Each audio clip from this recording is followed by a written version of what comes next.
All right, what is going on, everyone? And welcome back to the Mets Weekly Podcast as we are live at this very moment on YouTube and on X to recap the Mets versus Brewers series along with all the latest news and rumors in New York Mets land. Before we get into that, I want to remind everyone to subscribe to the Mets Weekly YouTube channel for new episodes of our show following every single regular season series, which are recorded live right here. For those of you watching or listening on playback, you want to join the conversation in the future, make sure to turn on those post notifications to know when we go live. Make sure to follow Mets Weekly on X and on TikTok. Follow all of us individually. Make sure for our audio listeners to follow us on all your favorite listening platforms to not miss the audio version of new episodes that go up at 9 a.m. the following day. Also, make sure to give us a 5-star review. It would be greatly appreciated. So without further ado, let's get into episode number 226 of our show. And Andrew, it's you and me here. The Mets go into Milwaukee.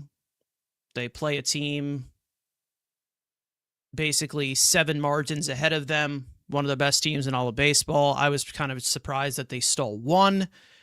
But to be honest, we all know what the main focus is as of right now. You are 10 days away from the MLB trade deadline.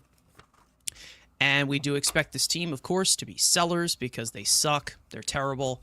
We will get into what happened along with this series with analysis. But again, I think everybody's focus right now, for good reason, is this trade deadline, which you hope is pivotal, considering the stipulations and considering the condition of possibly the league next year. But again, we can still get back into this, right? We're not that far away, right? I mean, unless we might actually just be done. I don't know. I'm flipping heads or tails of it. Yeah, I mean, again, these games do not mean anything anymore, except for the young players. That's pretty much it. Right now, it's the only thing worth watching this team. And like you said, when you're going against the Brewers, and the Brewers are one of the, if not the best, they're not going to win the World Series. They're going to be in the NLCS and be a really good team. And you're not in their class. And to win the game, which was fun, which they played, at least in the second game, like you usually play, and sloppy and making a bunch of fundamental mistakes, was nice to take advantage of. And again, you saw some bright spots, and obviously, we'll talk about later. But you also see some continued absolute embarrassments by some players, and we'll get into that in a bit after we watch that beautiful highlight pack. But again, at this point, I really don't care about any of these games if it's not started by the kids. I literally am just like, in the next 10 games or whatever, 8, how many we play at the deadline, it should be, and this is going to infuriate people. Play Lou Bob, play these guys just to see if anyone would want them. And then once we get post deadline, I don't care. Even if Jared Young, we love Jared Young, we're pro Canadian. Enough Jared Young at the back half after the deadline. Just put Clifford at first every day and just play the youth. Because, again, you have to examine what you have going in the next year. And, again, we know what Jared Young is. He's fine. And especially if somebody wants him, by God, take him. If anything, get an asset for a Jared Young if there's a team calling. I mean, no phone should ever be on decline unless you're talking about, the youth and Soto. But right now, it's just another series that, you just put in the back pocket. We're already done. Thank God it's over. You lost 2 out of 3. You expected a sweep. So you at least beat my expectations. And we had some bright spots, but again, there's always low spots to a team when you're that bad. Even when you play good teams, you look outclassed, and we'll get to it in a minute. Yeah, I mean, listen, I don't think there's any really thing that we can report except pointing out exactly what went wrong, of the continued trend of what they continue to choose to do wrong for no reason. And I think a lot of that has to do with them playing a certain someone in right field that they did yesterday, which costed them the series win. But that's pretty much just been the story of this season. The shoulda, woulda, coulda. Oh, they lost runs here, they lost runs there. Because this is just not a well put together team. And that's, I think, basically how we can say is the conclusion of the 2026 Mets. They're not good. They're one of the worst teams in all of baseball. Should they have been better? Possibly, but they aren't. And the reality of the situation is they're going to be sellers at the deadline, and for good reason. We're going to get into that. But first and foremost, let's get into the full rundown of this series. Game 104, 105, and 106 of 162. Mets versus Brewers. Roll the tape. Continuing a 6-game road trip out of the break, Freddie Peralta would return home to Milwaukee, and it did not go well. First inning, runner on, Bryce Terang would open the scoring with an RBI double into the right field corner, plating Jackson Churio. Later on, runner at second, 2 out, Garrett Mitchell would plate Terang with an RBI single to right field, putting the Brewers up 2-0 after 1. Next inning, shortstop Cooper Pratt would launch his first career home run in the big leagues, a solo shot extending the lead to 3. The Mets would get one back in the road third. Runners at the corners, no one out. Juan Soto would ground into a 6-4-3 double play as Francisco Alvarez would come in to score to get New York on the board. But right after, in response in the home third, runner at second, 2 out, Andrew Vaughn would scorch a 2-run homer to the bullpens in left center, 5-1 Brewers. Fast forward to the 6th, Peralta would exit with 2 on and 1 out for Xavier Curry, who would surrender a 3-run homer to Joey Ortiz to the left field corner, extending the Brewers' lead to 7 and closing the book on Peralta. 5 1/3 innings pitched, 8 hits, 7 earned runs, 2 walks, 6 strikeouts on 107 pitches. The Mets offense would come alive too little too late. Top 8, second and third, 1 out. Francisco Lindor would plate Juan Soto with an RBI ground out to the right side. Next batter, Jorge Polanco would plate Bo Bichette with an RBI single to right field to make it a 5-run game. Xavier Curry would pitch the remainder of the game, tossing 2 2/3 innings pitched, 2 hits, 1 earned run, 1 walk, 2 strikeouts on 47 pitches, as the Mets would drop the series opener in Milwaukee 8-3. In Game 2, New York would get off to a quick start against former Mets pitching prospect Brandon Sproat. Second inning, Jared Young would send a towering blast to the right field bullpen, his 7th of the year, to open the scoring, making it 1-0 New York. Fast forward to the 5th, second and third, 2 out. Carson Bench would plate a pair with a 2-run single past Bryce Terang and into right field, scoring Bo Bichette and Francisco Lindor, extending the Mets lead to 3-0. Mets pitching prospect Zach Thornton would make his 4th career MLB start and was stellar once again, pitching through the 6th and ending his day with 6 innings pitched, 3 hits, no earned runs, 1 walk, 2 strikeouts on 81 pitches. As Luke Weaver would get the 7th and toss a 1-2-3 inning on 15 pitches. In the road 8th, Luis Robert Jr. would add some insurance with a monstrous 451-foot missile to the concourse in left center, a solo shot, his 3rd of the year. Brooks Raley would pitch the home 8th and toss a 1-2-3 inning with a strikeout, and Devin Williams would get the 9th and work around a leadoff single for a scoreless inning, getting William Contreras to fly out to end it, securing Zach Thornton's first major league win and evening up the series 4-0.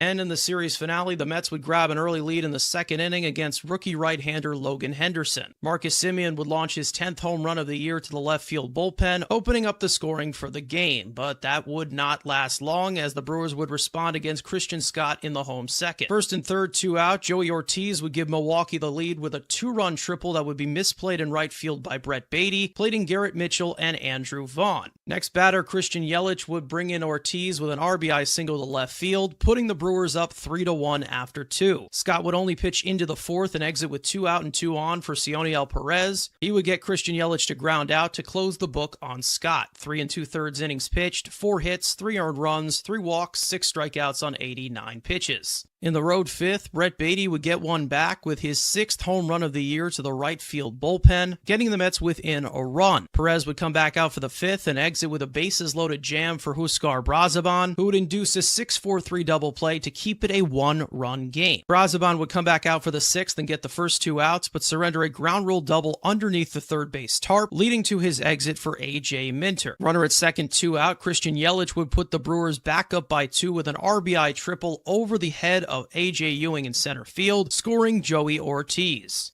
Minter would come back out for the 7th and exit with a runner on and 2 out for Daniel Duarte, who would finish the 7th and toss a scoreless 8th with a strikeout. After getting the tying run to the plate in the 7th, 8th, and 9th, Francisco Alvarez would get the Mets a little closer with an RBI single to left field, scoring Tyrone Taylor from second to get the Mets within a run once again. But Trevor McGill would get A.J. Ewing to ground out to end it, as the Mets would drop 2 out of 3 in Milwaukee, 4-3. With just 10 days to the MLB trade deadline, the Mets are now 43-60 on the year, returning home for a 9-game homestand starting tomorrow night against the Dodgers at 7:10 p.m. Eastern Time. All right, so there's your full rundown of this series. The Mets lose 2 out of 3 to a Milwaukee team that is one of the best in all of baseball. Record-wise, I don't know if they're like tied with the Dodgers for the best in all of the National League and in all of baseball. Listen, they're a good team pretty much every single year. They're a sustainable winner, a place where David Stearns came from, and it's been a little bit different of a story since he has come over here. We already know the story on that, but it basically just shows you the microcosm of it in this first game, and that being Freddie Peralta, who returns home, has this big homecoming, gets plenty of ovations from Milwaukee fans. Of course, they were very appreciative of him. He was there for 8 seasons, had a great career with them. It has not been gone so well with him being with the Mets. And basically, first one out of the gate, Freddie Peralta, again, with the trade deadline value continuing to drop the way that it has been because he's just been god-awful. He now has an earned run average that has eclipsed 5 now.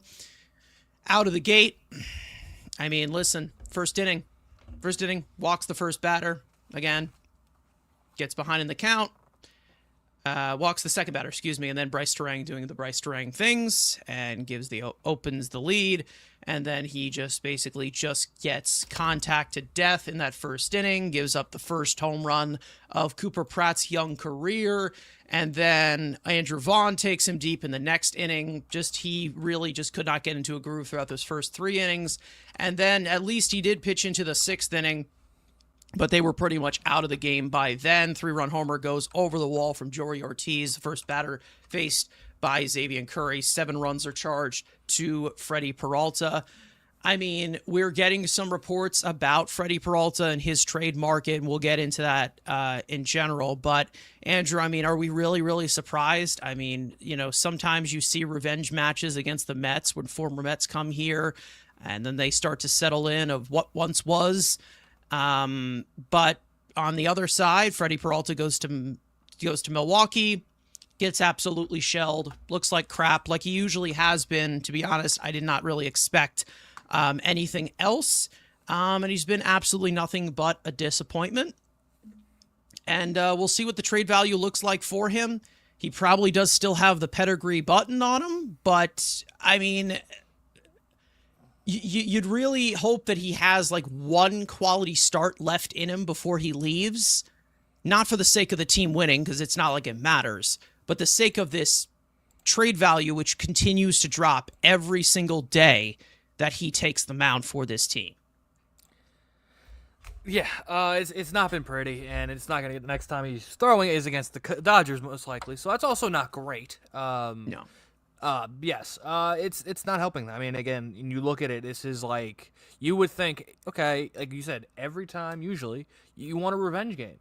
But for some reason, and he's put this Met jersey on, and he can't even be his normal self, which, again, we said in the offseason, like, he's not an ace, but he can give you a 3.5 ERA and, give you 5 to 6, 5 and fly with a 3.5 ERA. You take that. He has completely imploded, and there have been some things, people have said his arm angle has changed, his extension's not as good as it was in the past, and for at least, again, why, with the big part of it, talking about like an inquiring team who can maybe try to fix that, but also you're getting to a situation where it's like, okay, yeah, but you're only going to get him for like 7 starts, if that. Can you fix him in 7 starts? And like, again, if you trust, I would trust like a Tampa Bay, a Milwaukee, the Dodgers, like, like the teams that are interested in him and still have interest in him, I would have faith that they could fix him. And especially, again, there's those short little tells that we've seen come out that potentially he can fix. But yet, again, him, and even like last time, it's like, oh, he was, changing, going to having call his own pitches. You think, okay, that maybe would get him going. It doesn't.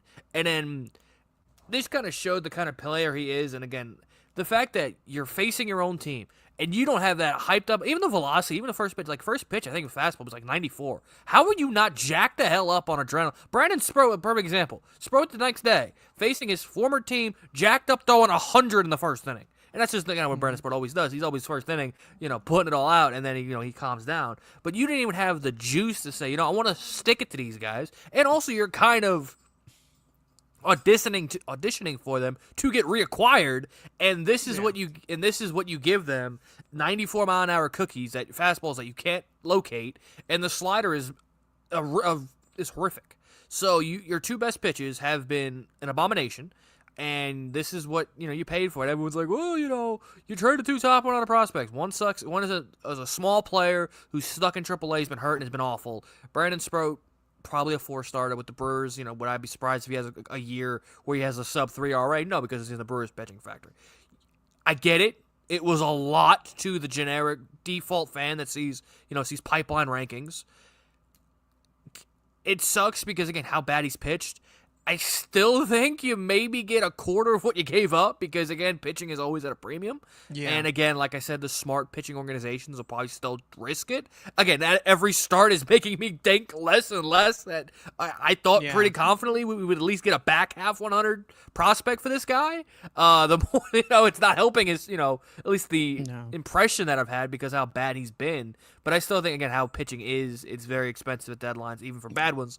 I still think you get a piece back that you can okay, that's decent, you can hold your hand on, but he's not doing this team any favors right now, and not even pitching well to help the team win like he didn't do in the first half, and then not even, the Luis Robert from last year with the White Sox, I'm going to get traded? Let me at least get good for 2 weeks, and then maybe I get traded. He can't even do that. So, right now, it's a mess, and, fans are having the conversation, this is the worst trade in Mets history, bro. This isn't even top 15. I get it. It's bad, but, the hyperbolic being this is one of the worst trades in Mets history. No, it's bad. It's not even on 3 Mount Rushmores before we're getting to this. It's bad, don't get me wrong, but, again, you didn't give up anything. And it's this is, it's a bad trade, again, if you give up a piece. Again, the Baez trade's a bad trade because you gave up an MVP candidate. You gave up a little person, and you gave up a 4-starter, and you got a 5-starter. So the value is not going to kill you. So, but again, it's not helping, and every start he keeps having is not helping his potential outlook on getting some value back.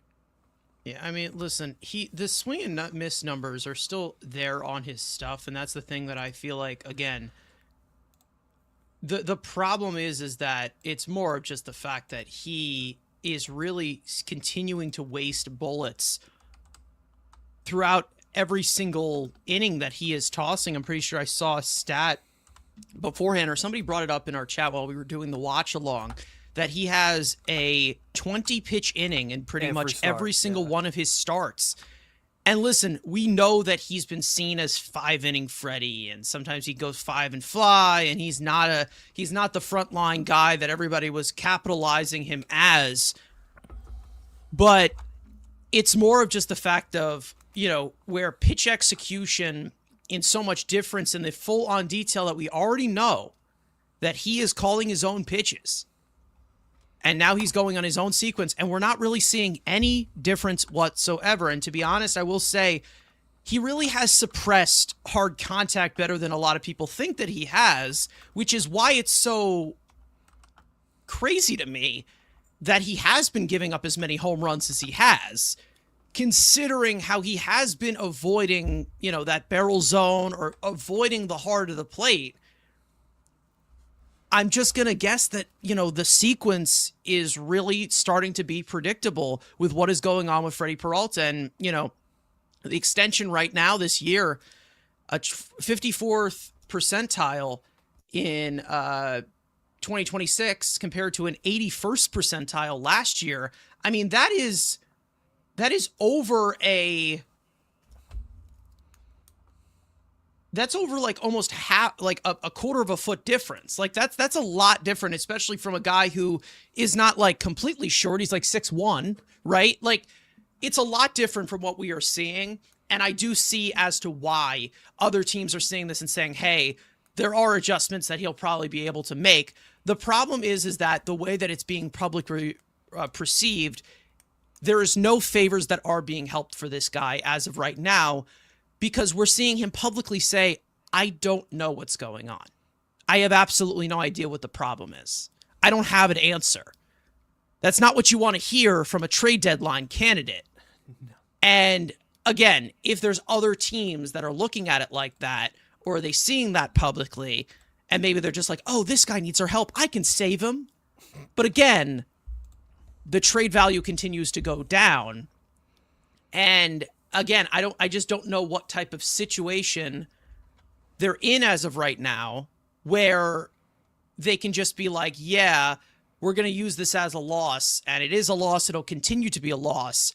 And they're just going to be like, hey, we'll take whatever. Just get him out of here so we can evaluate more talent throughout the rest of the year, such as pitching talent, which there are some guys who have yet to make their debuts in the minor leagues, such as Jack Wenninger and such as, if you give a look to Santucci, but I don't think he's coming up this year. Probably not. The thing is that, again, I'm very worried again with not just what they will get, not what they get back, because to be honest, I'm also just kind of worried about if they're going to actually trade enough this deadline. And to be honest, at the rate that we're going right now with Freddie Peralta, let's say he has 2 more starts, because he likely has either 1 or 2 more starts with the Mets. Let's say, we get, that earned run average balloons up to near 6 right before that trade deadline. And it's crazy to think about, like, when we're having this conversation in comparison to what we were seeing with Freddie Peralta going in. Like, is there a possibility that this gets even worse in the matter of 2 weeks, where you're like, maybe the Mets can't really get anything back for him and might have to just keep him and QO him? Like, have we ever got that thought that could possibly happen? I don't want that to happen, to be honest, because I think we're beyond damage beyond repair now. But what exactly can you compare here to what you're going to get back? And again, I do think he's going to still have a market because of the pedigree and the career that he has had. A little bit similar to how we were having it with Max Scherzer and Justin Verlander, but again, that's different pedigree. Again, I would say that right now, it's been a bad go. And it's not just the fact of him being on a down year or not being as great. It's the fact that the guy has basically just been a black hole in your rotation for a majority of the season, where as the season goes on, you can't maintain winning baseball with him on the mound. You may have been able to do it in the first few weeks of the season or the first few starts, but as the clunkers continue to add up, like, exactly who's lining up as of right now to give up anything of return? Or are the Mets just like, hey, just get rid of him. Just move on. Expiring deal. Get something back for him. But like, I'm just very nervous they're not going to sell enough with this team, because I was, again, like I already say, they did not get rid of enough last year when they moved on. Like, I have that same fear. I don't know if I have that fear with Freddie Peralta, but because I do think that he is out of here. But it's not that far off to where he's facing the Dodgers. Who would he be lining up to afterwards if he has a second start? It would be Dodgers and then Marlins. Is it? Yeah, both of those teams can blow him up. Yeah, I think it's the Marlins. If it's Dodgers then Marlins, both of those teams can drop 8 runs on him.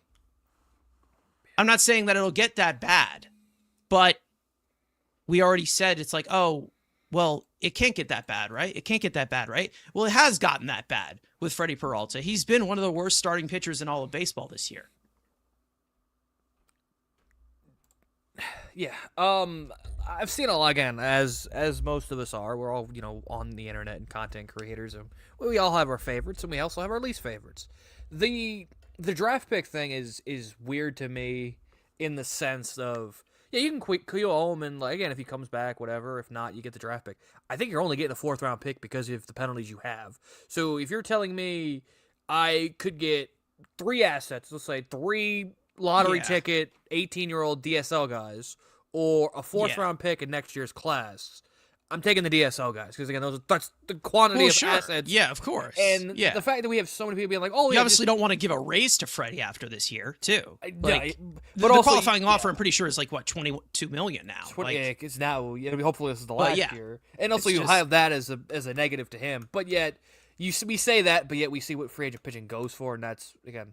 Toss money, so it's not again. It's insane. Well, I think even, if it's over $50 million, right? Don't we get a second or whatever? If he declines it, and then he goes yes, but you would have to. But again, do you expect the team to give him that? And that's the game you play.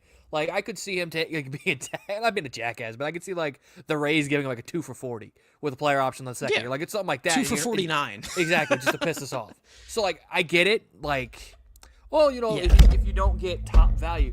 Like right now, you're in a seller's market, in the sense that you control, as of now, control the pitching market because we don't know what's going on with Scooble. We don't know. Is Joe Ryan available? It's just of what has been making public. That's basically what I'm saying. It's like where he's going out there and saying, "Well, I don't have any answers." And him saying that, no, it's not. Like that's the it doesn't last help. thing. Like that's the thing. And if it continues to get bad, where he's facing a team like the Dodgers, who can blow up any team, they can just beat the shit out of anyone. Yeah. And then we say that and they barely. Then you have the Marlins who can, be a pain in death the by ass. 1,000 paper cuts. We know how they play. Yeah. And let's say this earned run average balloons up to 6. And we continue to hear, "Oh, I have no answers. I have no answers. I have no answers." Well, where exactly are we going to assess the trade market there? Because again, we continue to get reports after every single start he makes. The market is falling. The market is falling. The market is falling. And I'm like, is this going to get to a point? Because it could get to a point where you're like, we probably can't even trade this guy. Yeah, that's I just, you cannot. I get it. Like, if you give him the qualifying, he accepts it, fine. But you're also banking because things move quick. That's the thing. Like, things move quick. Like, these teams might just, like, maybe they might just call you for Clay Holmes instead. Yeah. And I think, obviously, right now he has extremely more value because, again, he hasn't deteriorated his value. And because, again, he's injured. He's hurt. He's not injured. He just broke his leg because of a BS line drive off his foot. Like, it happens. Like, it's not an arm problem. So teams are seeing that. And the fact that, again, he's going to, and here's another thing, which, again, I should say for the trade section. I'll say it for the trade section. Let's get to game 2 because. So I mean, game 2. I do want to shed some light on Zach Thornton because once again, he has himself a fantastic outing. 6 scoreless innings. Was working quick, very efficient. Probably could have went out there for the 7th inning, but it seems like they've been capping him out at that 85 pitch mark. I don't know if that's just basically the adjustment from going to a weekend's rest. Considering the minor leagues where, you have the off day Monday and things like that, it could be a possibility. But either way, I love exactly what we have seen from Zach Thornton. I mean, it's been very, very impressive. I love how he attacks hitters. I love how he gets ahead in the count. I love how he likes to utilize cutters, not only just to left-handed hitters, but also to right-handed hitters, saying, "Hey, I'm not afraid to get ahead in the count, even though you got me from a certain angle, and I don't throw this pitch as hard." I really do like his mentality on the mound. I think that this is, again, going to only, just start off what we expect, because, again, you could have fall off at any point. It happens. He will probably have a clunker towards the end of the season. Who knows? He's not going to maintain the 1.93 earned run average he has as of right now. And some people were arguing with me on Twitter and going after me when I said that in the major leagues, he is a 5-starter. He might be a 4, he might be a 5-starter, but there's nothing wrong with that. There is nothing wrong with that. And some people are going after me because obviously we have to go with the recency bias. And everyone's like, "Oh no, this guy's an ace. He's got an ERA under 2. No.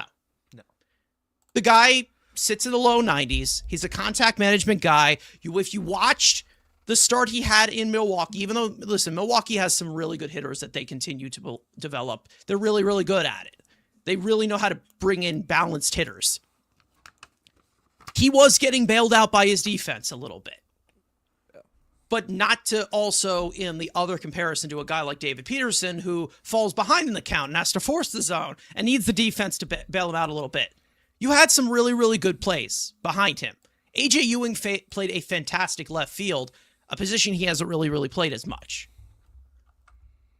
Either way, he has really shown the confidence in his stuff, attacked hitters, not working around the strike zone, using his arsenal because he has a really good arsenal as well. Good assortment of pitches, shall we say. Yeah, jump throw. But we all know that he doesn't have top-notch stuff. He doesn't. No. It's below average. Mm-hmm. But again, it's all really just about location, and that's fine. That's fine. Not everybody needs to be an ace. But when you talk about, the development of these young pitchers, Nolan McLean starting to grab his footing once again after that little small bump he had, 2 months ago. Mm-hmm. Christian Scott, who we'll get into in that third game, has also been pretty good in small spurts. Zach Thornton, somebody who was probably not at the top of the radar for anybody in the middle of the pipeline. He comes in here, as of right now, guns blazing, being able to get deeper into games in comparison to what pretty much a majority of our rotation hasn't been able to do. Going deep into games, giving you 6 innings, a solid performance. So obviously, I'm not trying to sit here and kind of plug everybody into the rotation because I do still think that there's a lot of things that need to be ironed out individually with these guys. McLean, there's still some things he does need to work on to be the featured arm in this rotation if you do look at him as that in the future. Christian Scott, I still think that there's a little bit of a cap on him. I still think that they're treating him with kid gloves a little bit to where they're not trying to have him, waste a lot of bullets, and they're kind of just, not getting him to that 100 pitch mark, mostly sitting around the 80, 85 pitches. And then you get to Zach Thornton, who again, in reality, when you talk about the laws of averages, this will be a back-end starter, in my opinion. If he becomes anything better than that, it's an added bonus. But I believe that he is going to be a back-end starter. This is back-end type of stuff. It's contact management, but there's nothing wrong with that. Like Andrew, we're not saying that as a critique. There's nothing wrong with that. There's nothing wrong with having young talent in your rotation that, who knows, maybe has a little bit higher of a ceiling, but there's nothing wrong with a high floor either, which is what he's basically shown so far. A high floor pitcher who could be very sturdy in the back end of your rotation. Perfect. Yeah, he's worked himself into guaranteed being in the mix. I've seen too many people. Oh, guaranteed. He's guaranteed to have a spot next year. No, but he's in the mix. I see him the same way we looked at Tyler, how we hated Tyler McGill and David Peterson for so long. I think he's not guaranteed to be the 5th starter, but if he's the 6th guy, first guy in Syracuse next year, and he's the first call up, you love it because that's that, and you need these type of guys for free because you expect. Again, I say this with our GM, nothing expected happens, but you would expect them to take a shot at Tarek Skubal.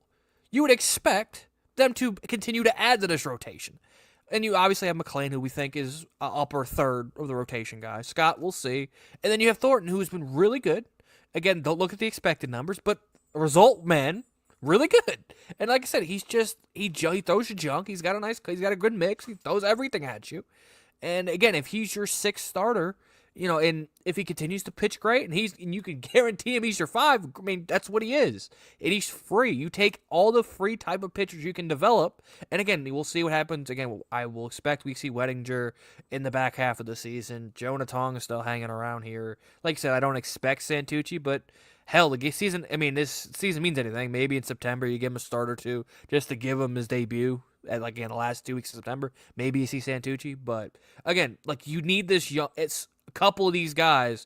I don't need them to be aces. I don't even need them to be mid-rotation guys. Can you just be serviceable fill-in depth? Because you need serviceable fill-in depth because you have injuries all the time in the rotation. So you need 8 to 10 to 15 to 18 starters sometimes. Dodgers have 22. If you can continue to develop just guys that you can, if you need to call, and Zach Thornton's been great. And again, recency bias says he's the 3rd best pitcher in his rotation, or best pitcher, better than Christian Scott, recency bias. But again, It's nice to continue to have. I'm not, putting him in silent conversations. He's fine. He's great, and it's a good story. But again, he's not an eyes glued to the TV type of guy. You know what I mean? He's a guy of just like, oh, someone you could put out in the background that it's like, oh, he's capable of getting you outs and going deep into the game. Yeah. Like he knows how to locate, he knows how to get deep into, he knows how to get early in the count, and he knows how to attack hitters. That's great, but the guy is not going to be any, a star. He's been impressive, but I just don't see it being from that level. And obviously Mets fans will overrate all of their players. That's how it is, especially with the young guys. They just want to plug in and, start off their celebrity endorsements, out of the gate if they have one good start, which again, that's part of being a fan. But it's like the level of how I look at it is like, and M. Easy saying, and this is no fault to M. Easy saying, Thornton should study guys like Pettit and Glavine, which I don't know if Glavine is really the best name to put out there for the Mets fan base, but guys from guys who throw from the left side, the high arm angle, the guys who throw spam strikes to both platoons. To me, it's like these guys like the Jeffrey Springs, like the high arm angle. Like that's how I see him. And Jeffrey Springs is not the best pitcher. He hasn't been great, especially no pitcher, to be honest, is great in Oakland or with Oakland or the A's or whatever we're calling them now. But Jeffrey Springs is like the guy who, you can write him in to pitch into the 6th inning. You can write him in to give you 3 earned runs, 4 earned runs, and keep you into the game and not wear down your bullpen, especially when you talk about blow-ups from the other guys, the other young guys, such as McLean and Scott, who have had moments where they haven't been able to go deep into the games. So again, I think that he can be a very, very good, cork piece for this team in this rotation. I would like to see him be a lot more consistent than David Peterson. I'm hoping we see that more than that. But to sit here and say, well, this guy, he looks like the next Sandy Koufax, it's not going to happen, folks. That's not going to happen because, again, the way that you profile this guy was under the radar for a reason. He was expected to be a back-end rotation guy. That's what scouts were saying about him. This guy could be a back end of the rotation guy. He throws strikes, but he can be very, very valuable because of how, effortlessly he goes from the left side, gets ahead in the count, pitch count stays down, goes deep into games, saves your bullpen. Perfect. Again, we don't need to see Zach Thornton, be the next Clayton Kershaw. We don't need to see him be the next Madison Bumgarner. We need him to be Zach Thornton and keep us in the game.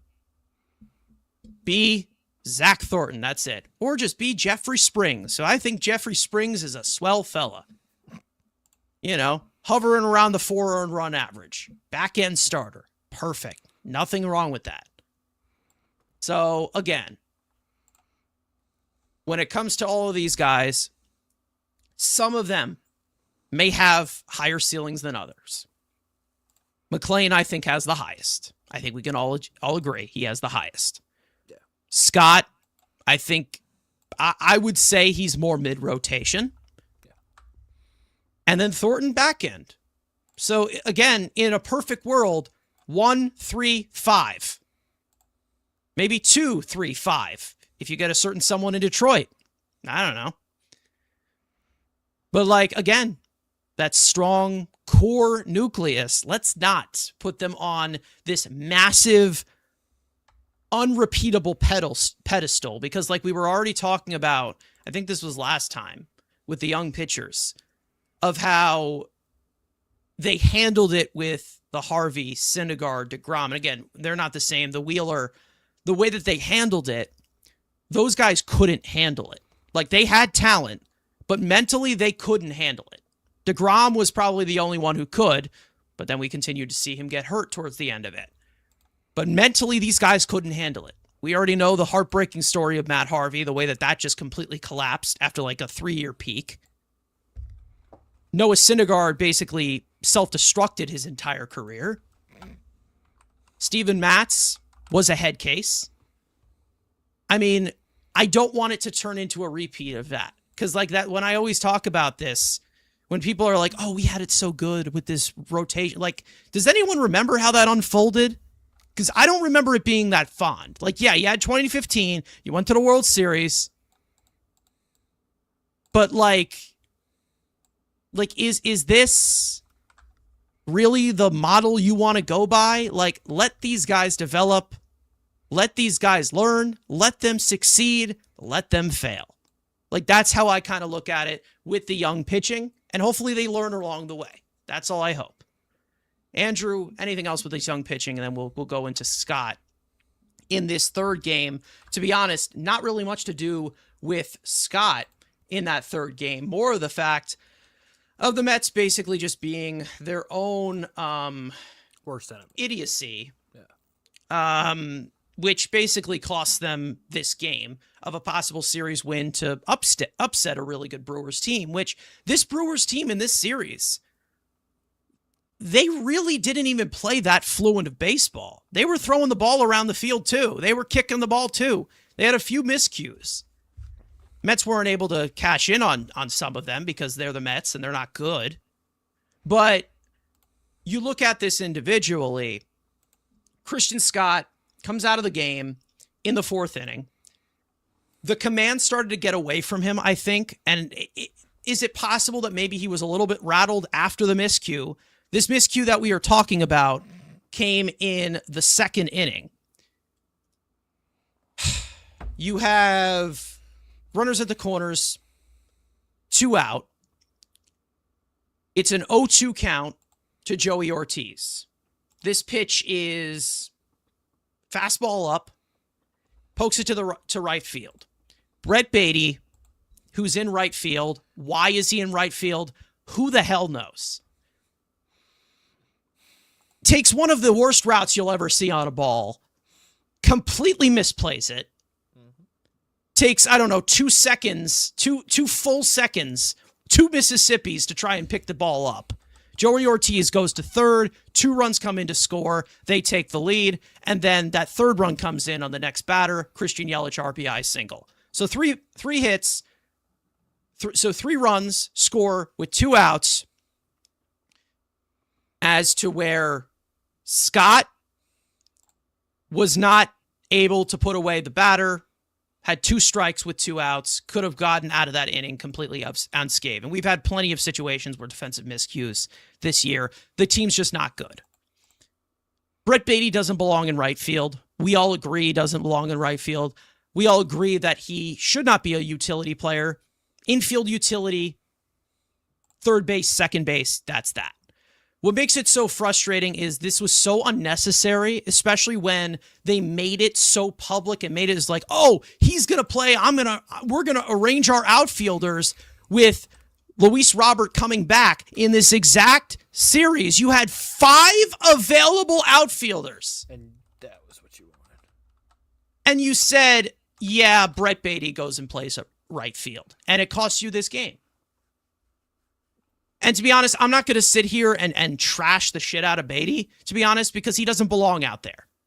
He doesn't belong out there. What I'm trashing more is the Mets' belief in Beatty, which is so borderline delusional. Where we have heard reports already recently of where they still find him as, they still think he could be a staple in this lineup. What staple?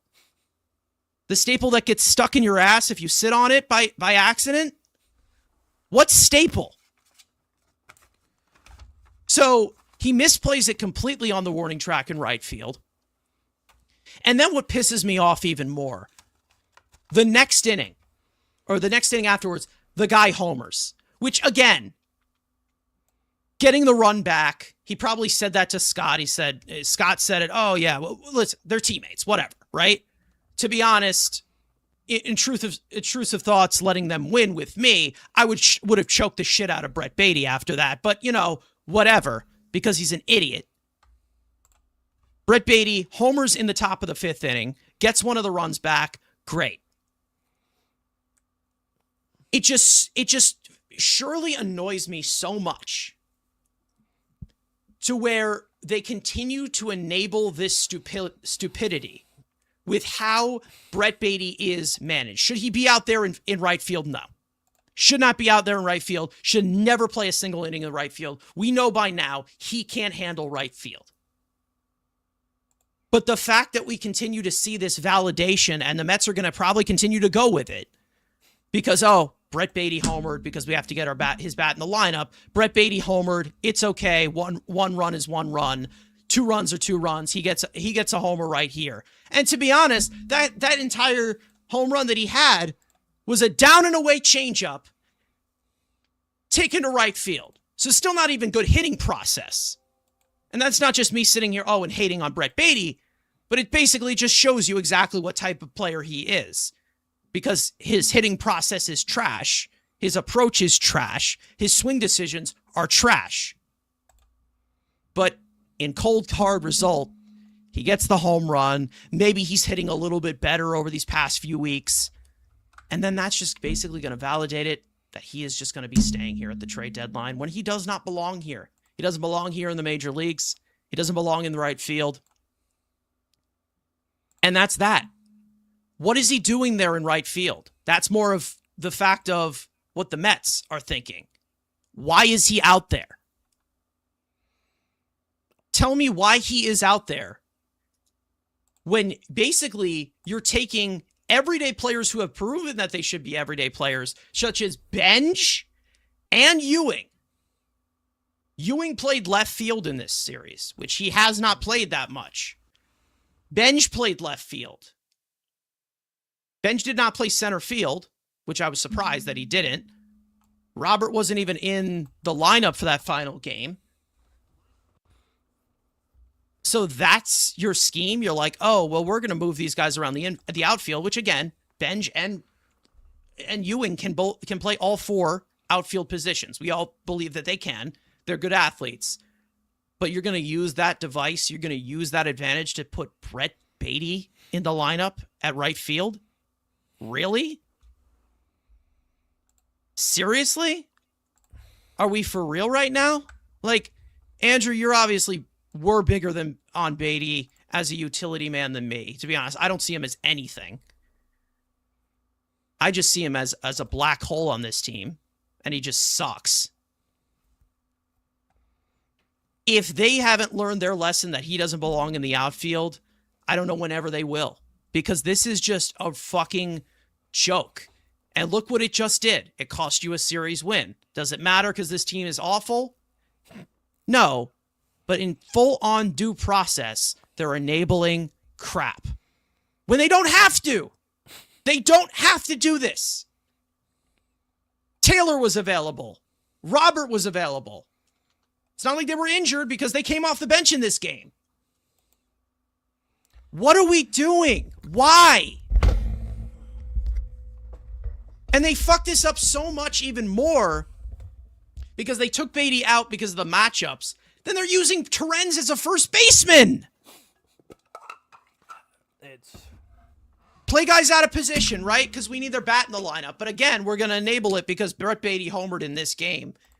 His 4th home run in the last 14 years. Goody. So now we continue to enable it. So now Brett Baty is going to continue to be on this team because he's not going to get traded. And then also Mark Vientos will continue because he's injured. And the main reasons as to why this team doesn't go to the next level or continues to sink and regress will stay here for 2027. Goody. And this is why I say they're not going to sell enough. Because they believe in such shit, stupid fiddling with formulas or chat GPT. Where it goes to a certain overkill that I can't even defend. It's a joke. It made 0 sense in the sense that you're selling. Tyrone Taylor's a pending UFA. You already said Luis Robert is being put out there to be showcased. Why again, Tyrone Taylor is there to be traded to, or should be traded to, pending UFA. And then, again, and this is, I don't get it, again, this obsession with playing, and I was listening to some people, and it's like, this is a Stearnsian way where he's not used to being able to just, if I need a right fielder, I can go get a right fielder. Or I can go get he's grown up in the major leagues where he's had to have the Brewers where he can't go out and get a right fielder. So you know what? Let's turn the third baseman into a corner outfielder. Like, it's a small market mentality of trying to make these guys play other positions. He's a third baseman. Let him just play third base. If you want to play him at second base, fine, because he's average or slightly fine. Leave him in the infield. Like, he should not be touching grass. Well, no. Like, in the fact that you're at a point right now where you should be showcasing every tradable asset, and you're like, you know what? Marcus Semien. No one's taking Marcus Semien. If you want to get Brett Baty in the lineup so damn bad, sit Marcus Semien's old ass down. I know he homered as well in this game. Who gives a shit? Yeah, and that's another validation of saying, like, this was the right decision of not putting him at second base and putting him in right field. That's the thing. But in the end, in technical terms, in non-calculator terms, and non-chat GPT terms that they apparently are using, it lost you this game. I don't know. It's again not enough's going to get moved, and Joe says he agrees with me. I don't see that it's going to not. You're already not going to see Vientos get moved because who's going to want a useless player that's already injured? Brett Baty, they probably see as the utility guy still. Maybe infield utility, but they still probably see him as like, oh, he could play third base and second base. No, he's not even a major leaguer. But that's just going even more farther than their big brains can cash, apparently. We have heard nothing about Tyrone Taylor getting moved. Yeah. Like who knows? I mean, Robert probably gets moved too. Mm-hmm. But I just don't think they're going to do enough in a sell-off. They're still going to just revert to their own habits. And that's how I know. Unless they're trying to say, hey, we're going to showcase Brett Baty in right field that he can be a trade guy, a trade candidate. If that's what that means, whatever, bite the bullet on it. But I don't think that's what it means. Because from what we are seeing with these reports, they still see him as a staple in this lineup. They still are high. They're not just going to give him away. Why do you value him so much? And for people that make me this constant excuse where they're like, oh, he should be playing third base because he'll hit better. He has an 82 weighted runs created plus as a third baseman this season. He's a career 75 weighted runs created plus as a third baseman. What exactly are you seeing? It comes to a point of just like, enough. Enough already. And that's how I always say, it's like, this team, this franchise is just Brett Baty. They are Brett Baty. We are Brett Barry. We are Brett Baty. We carry the TikToks. Brett Barry. We're going to start calling him Brett Barry now at this point. I don't know. It's a joke. This guy has played almost 400 major league games. Has had 15 good ones? He's had 1,400 plate appearances. It's not going to happen. Why do you keep holding on to something that doesn't work? And I know they're going to hold on to him. I know he will be in the 2027 plans because for some reason they believe that he is a staple for this team. You can't just give it up. You just can't because it's constant overcorrection with this guy. We signed Bro Bichette to play third base. No, don't trade Brett Baty. He'll be a utility guy for us. He'll be Jeff McNeil. Yeah, Jeff McNeil's a great bar, too. They just can't give up. They can't quit. They just can't quit Brett Baty. What does he have on this organization? And how do I get that same dirt on this organization to blackmail them to ship him out of here? Because this is a joke. Nothing is going to change if you keep players such as Ronnie Mauricio, Brett Baty, Mark Vientos. Who are these other guys? I mean, we can go on and on. They didn't get rid of enough, and I don't think that they're going to get rid of enough in this deadline. Brett Beatty is a prime example. Andrew, before we get into the studs and duds, I mean, this is a joke. This is a complete overcompensation joke, which I said already. I said this already before the season started. Everyone looked at me like, "Who? Carson? Well, he had a good month in 2025, and he broke out, and those TikToks are inspiring." And look where we are now. He's a replacement level hitter, a below average defender in both corners. Hasn't really played a great defense at third base. He's been okay at second base. I give him that. But like, I've already been saying this. It's like, and like you have already been saying about David Stearns, it's like, use the fucking money to sign Jorge Mateo. Enough with this trash. Enough with it. Stop trying to mold Brett Beatty into something he is not. Sign Jorge Mateo. Sign who else? Like Isaiah Kiner-Falefa. I don't care. Guys who have done it before. They're utility guys. They're known for their value being utility. Stop trying to create this shit. This isn't Milwaukee. This isn't Milwaukee. He shouldn't be playing. That's what I can't stand with David Stearns. I really, really thought that he would use a mindset of, oh, I didn't bring these guys in. Well, guess what? They're getting shipped out of here. But no. We do it with Senga.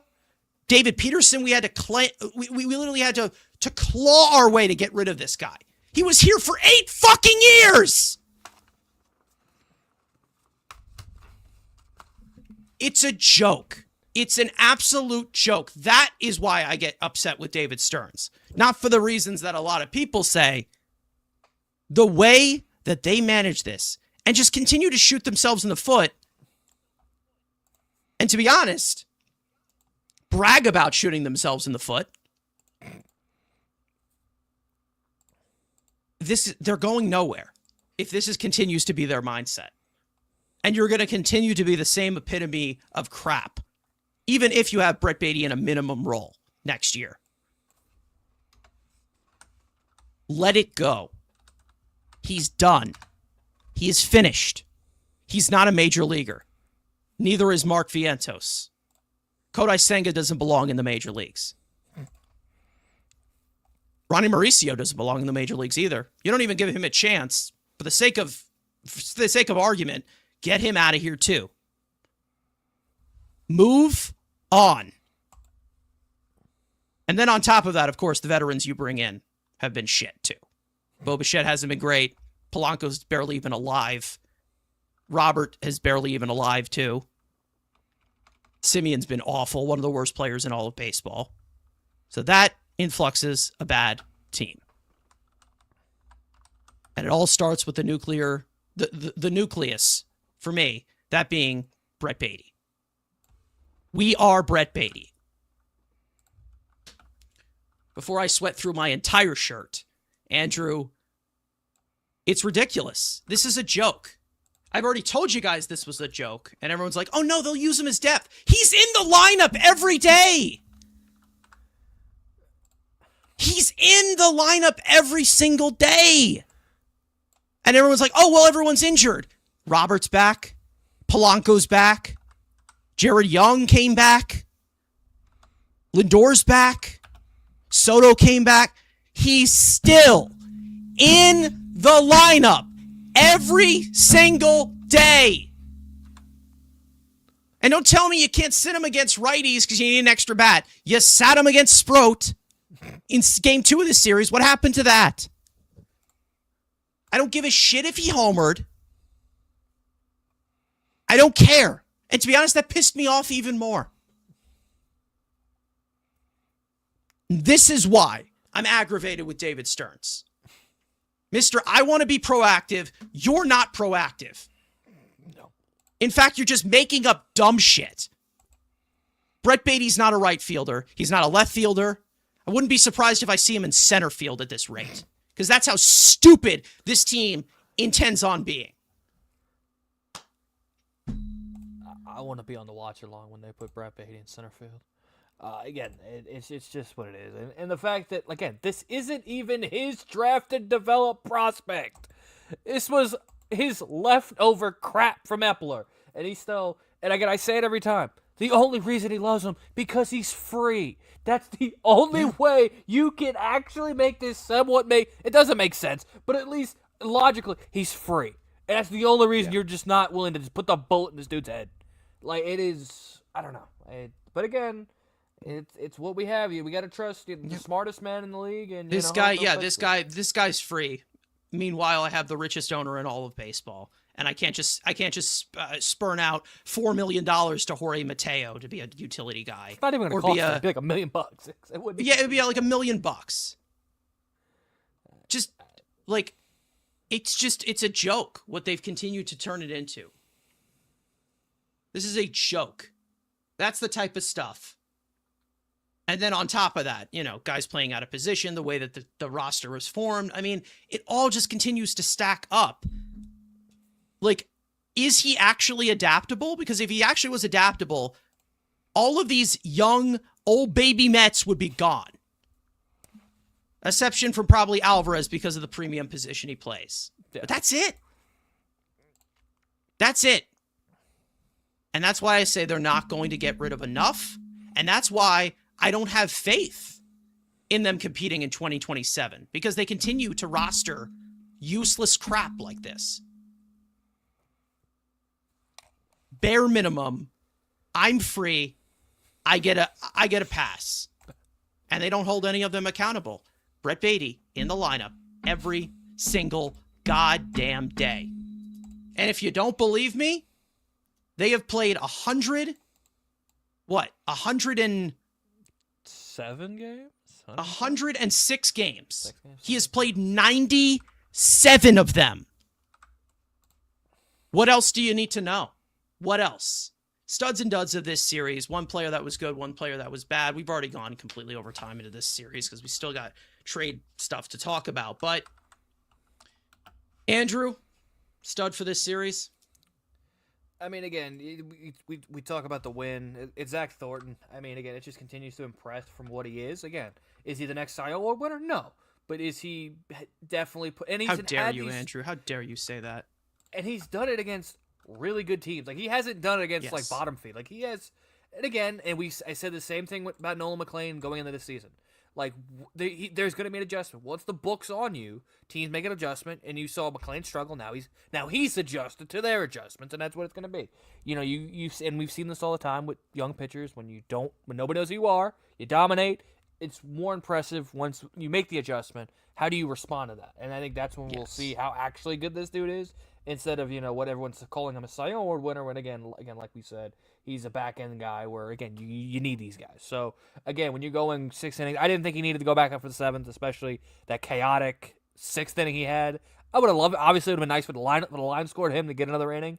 But again, that was he got out of that jam in the 6th. I think getting him out of that jam and just letting him, go into the bullpen, especially again, trying to, promote relievers, give many opportunities for those guys. So I didn't mind him not going back out. I mean, obviously, if you're in a competitive race, maybe it's a different conversation. But again, getting him out at the right time, again, just quality length, and he's giving you length more than any other starter, which is great. So again, shout out to Zach. Zach with 3 letters instead of 4 in his name, showing out. Yeah, he's a pop star now. Got to change it. Jared Young. Good series from him. I thought he was really, really good. He had the multi-hit game in the second game of this series. Had the home run against, it was Sproat, right? Sprout, he greeted Sproat. And then, to be honest, I thought he had some good ABs against Mizorowski in that first game of the series as well. And again, he just continues to see, again, the best first base option they've had this year. And to be honest, I don't agree that he should be the starting first baseman next year, but no. He's been great. Again, taking calls on him. I wouldn't mind selling high on that. I really wouldn't. But either way, he's continued to be a really solid pickup for this team. I know a lot of people were going, oh, KBO. He's been good for this team. He really has. Yeah. From both sides of the ball. He's played a good first base. And he's posting you a consistent, 750 OPS right now. Again, he's and again, that's not replacing what they don't have at first base. We're not even going to mention his name, but it's like he's proven that he should get ABs, and he's made every single one of them count. Dud category. Some of them are indisputable. I want to start this one off because this is kind of gone unnoticed. Jorge Polanco looks terrible. To be honest, he looks even worse than he looked before he went down with the injury. I know he drove in a run in garbage time or something or whatever, had a little bit of a single, but this guy is completely off balance. Seems to be always down 0-2 at this point. Has killed a few rallies in this series. He looks awful. It's a lost season for him, obviously. I don't expect him to get moved, considering what his value is at right now. But, I mean, he's been a black hole in this lineup. We just had a report come out right before we went live that he is trying to ease himself back into the first base workload, which, again, I don't know what the hell that means, but we'll see. I thought he played a decent first base when he had the limited reps when he was here. Which again, it's whatever. It's the same thing going with Bo, but he looks awful at the plate. We know that his biggest asset is his bat, and we haven't seen a single lick of it, to be honest, all year. It's been a lost season for him. He's been injured all year, and when he has been healthy, it hasn't been good. And to be honest, I wouldn't be surprised if he's still injured and still dealing with that discomfort, which again continues to be an indictment on David Stearns signing injury-prone players. Wow, an injury-prone player gets hurt, has a lingering injury throughout the entire season. I could have never saw that. Mr. Adaptable, Mr. Proactive. How could you not see that coming? Andrew, your dud?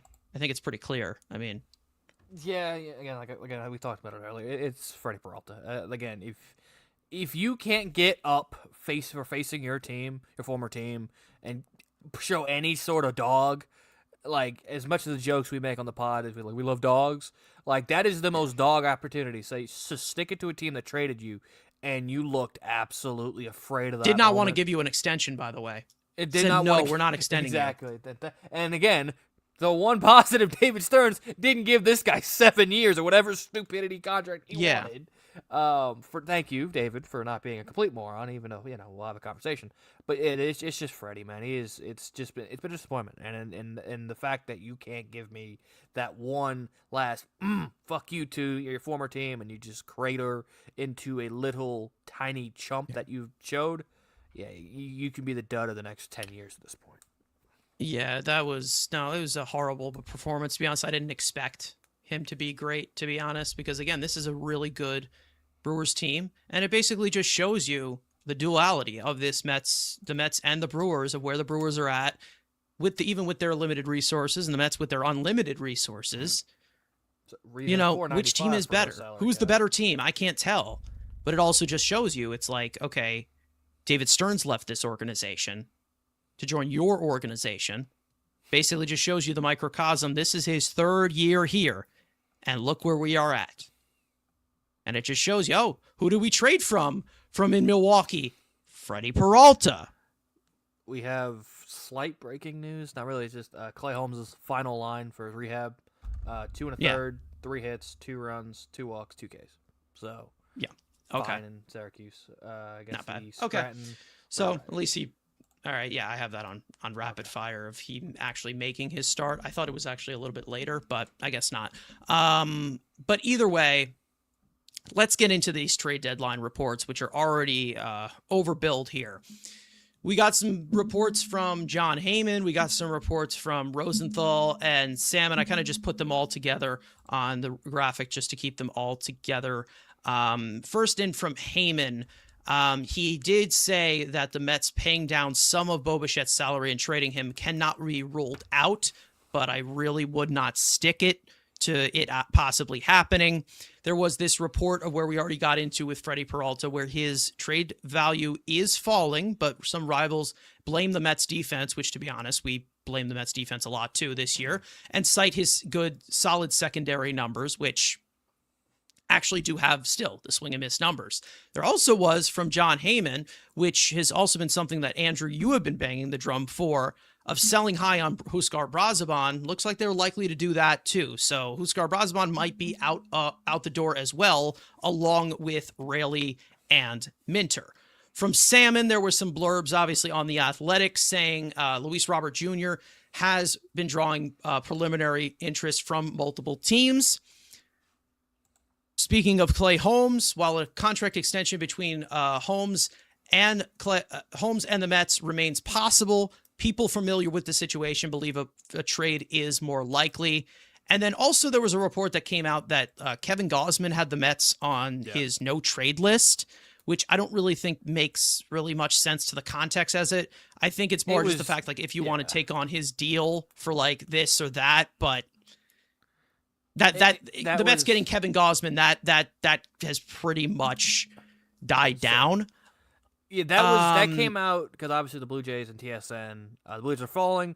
TSN, they had their main writer on TSN, and he brought up his 8 teams. He has the Brewers on there as well, so I think this was put in a couple years ago.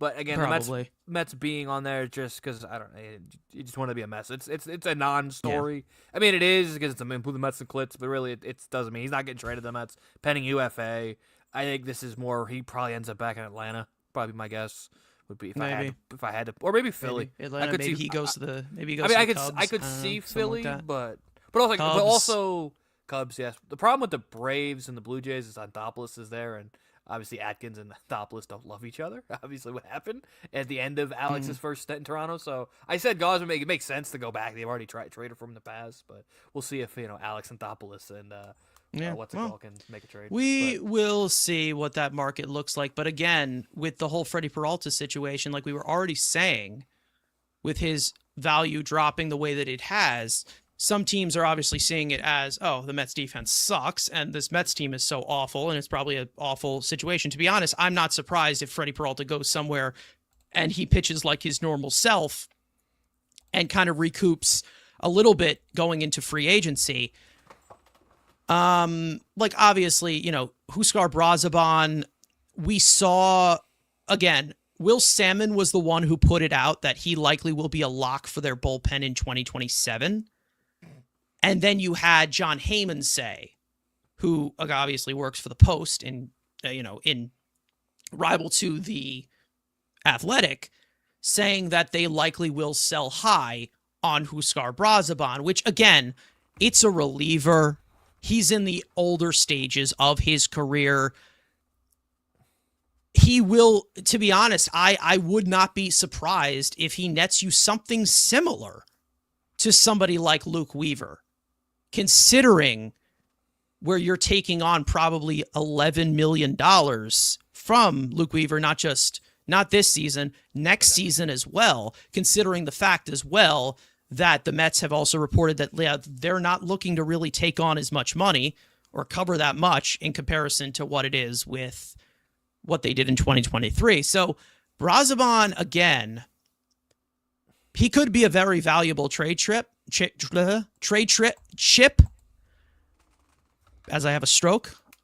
But like, we'll see what it gets you. I think that the return, there's going to be teams that are going to be lining up for it. I'm not really surprised by any of the stuff with Clay Holmes. Like Clay Holmes, the situation with him, I'm fine with him getting extended. I'm fine with him getting traded because I think that the full-on nucleus focus here is obviously the young pitching. And again, solidifying your rotation with a 4-year deal with a guy like Clay Holmes, which Sean and I already, and kind of backtracking it with what also went on with Minaya. I mean, again, there's other factors. I think that there's plenty of factors as to why they should extend him and plenty of factors as to why they should trade him. I wouldn't be upset either way if they go into either direction. The main thing that I would say is, like, I would be more in, I would be more in the driver's seat to trade him if he wasn't injured right now. And yes, it's a freak injury, The problem is that you also have Clay Holmes, who, is a big guy, relies on his lower half, so you just don't know what he would be afterwards. But if they're getting a lot of calls for him, you should trade him. You should. Yeah. Again, I don't really care what they do, to be honest, in terms of that. But Andrew, I mean, you already said that you want them to trade Clay Holmes because obviously you gotta empty the pieces of this team that has failed miserably, probably to a different level in comparison to 2023. The thing is that you're also losing the factor of a guy who has pitched in New York, could be a valuable piece for you for multiple years continuing because he doesn't have as much mileage because he just started being a major league starter. It's conflicting for me just because of the mindset of, we're looking to compete in 2027.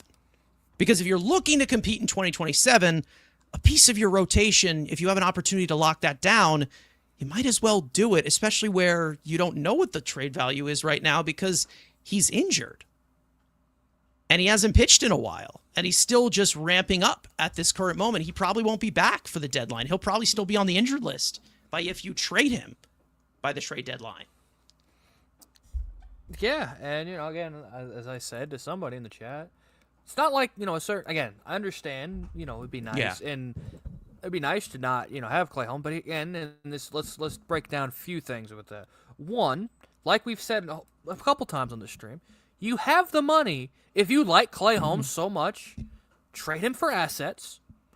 And you know what? In the offseason, you can make a call to him and talk to his agent then. And guess what? He's not. And guess what? Will not have a qualifying offer attached to him because he's been traded. Yeah. And yes, technically it wouldn't have mattered with the Mets because he would be on the save. Even if you keep him, it doesn't matter. Which also could hinder that because he wouldn't have the qualifying offer, so other teams would be more interested. But again, different conversation. I mean, it's just something to bring up. Two, this notion, and again, you're not the first. We've had people, you can't trade for injured players. A la, again, a last season trade where a pitcher who did not pitch at all at last year, not a single pitch was thrown in 2025, got traded for a top 100 prospect. Yes, Shane Bieber. But Andrew, he won the Mickey Mouse Cy Young. And right now, Clay Holmes was pitching better than Shane Bieber's pitched the last 3 years before 2025. So he will still get you. Of course. And this is, when I say top 100 prospect, I'm not putting bullet. It has to be pipeline. I think you get a fringe top 100 prospect who could be a hipster top 100 prospect. We could look maybe more in the Fangraphs top 100 prospects or Baseball America compared to pipeline. But I do think, again, Cal Stevenson, go look at that trade from what Cleveland gave up, what got for Shane Bieber. I think you can get that. And again, the injury, like you said, it's a freak. It's not an injury. It's not an arm injury. Like you said, he doesn't have the wear and tear on his arm.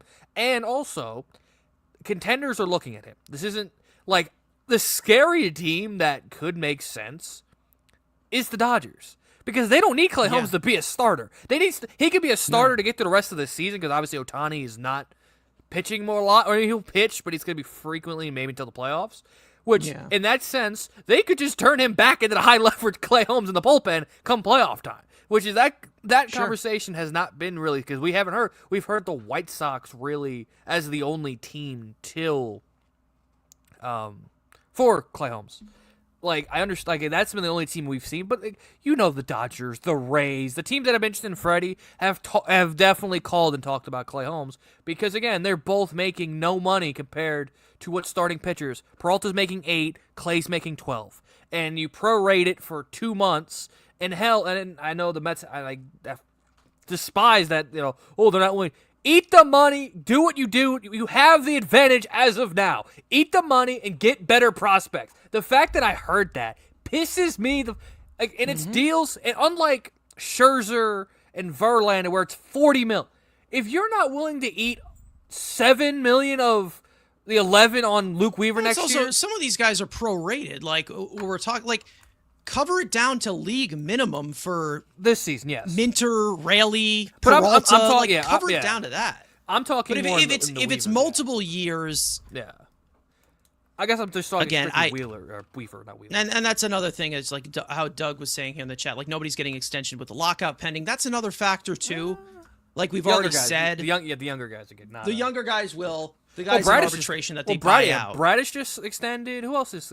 Yeah, but again, those are guys under control still. Like Clay Holmes is going to go to free agency no matter what happens. It'd be stupid unless like no matter what happens, he's going to opt out. Like he's going to end up opting out. But the thing that I go to it's like I get wanting to hold on to Clay Holmes because I would love to have him in our rotation next year if you're going to be competing like you said you want to. And with Juan Soto on your roster, you have to. And that's the main reason as to why it's ridiculous to move another guy that has been going into trade rumors, which we'll get into in a second. The main thing that I'm just going to point out here is there's a lot of things that obviously cancel out here. Okay, again, he could pitch in New York. He's been probably the most saving grace, the biggest saving grace from all the additions that have been made by David Stearns, which in overall grading has been horrific. He's given you innings. He's stayed healthy. He hasn't had arm concerns. The problem is that, again, with the adaptable and adjustable, learning from mistakes, do you veer this a connection to what happened with Sean Manaea? I don't know, to be honest, because I think they're two completely different pitchers. They throw with two different, completely different hands, obviously. So there is a little bit of fear in that. Could it also be possible that the Mets met with Clay Holmes and they said, hey, we want a 5-year, 6-year deal? That could also have happened. Yeah. Because it seemed like with the reports that, hey, they were discussing it for an extension before the trade deadline starts. The fact that we just got that report that it's more likely that he gets traded. Yeah, I think that it just did not go anywhere. Like it probably just quickly did not go anywhere. And a guy that we expect to go to free agency goes to free agency. Because, to be honest, you have to trade him. You obviously have to trade him if an extension doesn't happen. But the thing is that if they do believe in what is going on right now, and they believe that they want Clay Holmes, and this is, again, if they value him in a certain value, like, I have this, like, irrational fear right now that they're going to look at this and like, okay, maybe we hold on to Clay because he's injured and we're not getting back what we expected to get back, and we just QO him going into free agency. That's the type of fear that I have. I do think that he will get dealt, to be honest, at the rate that it's going. More likely that he does get dealt. Because it doesn't seem like him staying and not getting extended is the most likely possibility. It seems like, oh, he gets extended or he gets dealt. But, again, with him being injured is the main reason as to why I'm like, okay, is the trade market what you exactly expect it to be for someone who, again, has been good and could have a lot of value, but if you're pulling back on what you're asking, what exactly do you expect to get back from him? Like, if it's fringe top 100 and the Mets are asking for, 2 fringe top 100s. Like, I feel like they're looking at Clay Holmes as, we're going to try and trade him, but considering how awful it's been with Freddie Peralta, of how that value is dipped. I feel like, again, my fear, they're not going to sell enough. They're not going to sell enough because they have too many different things to pivot to, too many different factors around guys like Clay Holmes, perhaps Freddie Peralta. I hope that I'm wrong, but I do think that they are still stake set on, well, saying, hey, this team got injured a lot. We're going to try it again in 2027, which I don't want to see, because most of their decisions they made for 2026 sucked and needs a deep cleaning change. And I just don't think they're going to make enough of that change. And it starts with these trade pieces, too, of what they're going to look towards for 2027. Yeah, because and also, I guess, going to the trade stuff, and we've heard some reports of what they want back. And then the fan base has been pissed off about it to an extent. Where you're having this conversation, and we have this all the time in the other sports, when it comes to draft time, it's like, well, should we be drafting for need, or should we be drafting best player available? The Mets are in a situation where I don't care if it's an 18-year-old DSL signing or a dude in AAA, you take the best offer. And I don't care, and this is some other thing which is infuriating me. It's like, talking about a guy, Luis Robert. We saw there's interest in Luis Robert. There's a team in this division who would love to get Luis Robert. And the fact that I'm seeing the idiocies on the internet and fans being like, oh, no, I can't trade. If the best package is coming from Philly for Luis Robert, I do not give a shit that he plays for the Philadelphia Phillies. We are and we're angry about, I don't want to help I don't care. The Mets need to accumulate the most talent. And another thing is like, you can't we need to fill third base. No, if we get 7 shortstops, because those are the 7 best assets we get. Yeah, of course. I don't care. And the fact that, and everyone's like, well, that's not going to help you.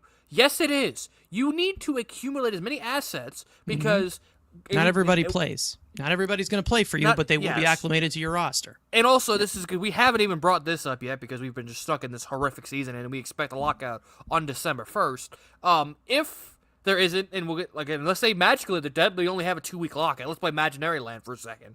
I don't know if any of us actually looked at the free agent class. It fucking sucks. Jazz Chisholm is the best bat. That's why Bo Bichette will opt out, because he'll get term from someone because he looks at Bo Bichette being the best free agent. And even if it's a half-decent rest of the season, he's opting out. Because he'll do the same thing. Yeah, of course. He did the same thing Alex Bregman. And everyone's like, there's no way Alex Bregman turns down $40 million a year. Players want term. They don't care about that. They'll take a less AAV for the term, and Bo will opt out to get into that free agent market just to get some term. If it's 5 years, call it 28 to 30. But my point is, the thing is that Bo is also, but he's younger, so he could use another year, Back to I got sidetracked getting to talk free agents, but again, it's about the free agents. You need as many assets because the trade market is going to be the best way to upgrade this team in the offseason. So you need to get I don't care if it's 7 shortstops, 6 catchers, 55 offensive linemen.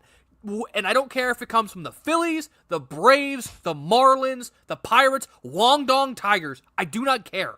If the best trade is 7, one of the top international free agents who's 18 years old or 17-year-olds coming out of the Dominican Republic, or if I see someone be like, well, if so-and-so's offering me 3 AAA pitchers who are, fringe whatever, I'd rather have the quantity of pitch. No. If you do not take the best offer, and I don't care where it comes from, this dude is a moron. And we all kind of already know David Stearns is a moron, because your fear, and the fact that it shouldn't even be a fear, is this team not selling enough. And the fact that we continue to say there will not be baseball next year. If there will be, it will be a 2020 COVID-type year. So the fact that we're like, well, we have to compete next year. We don't know, what the books look like, what's the rules look like.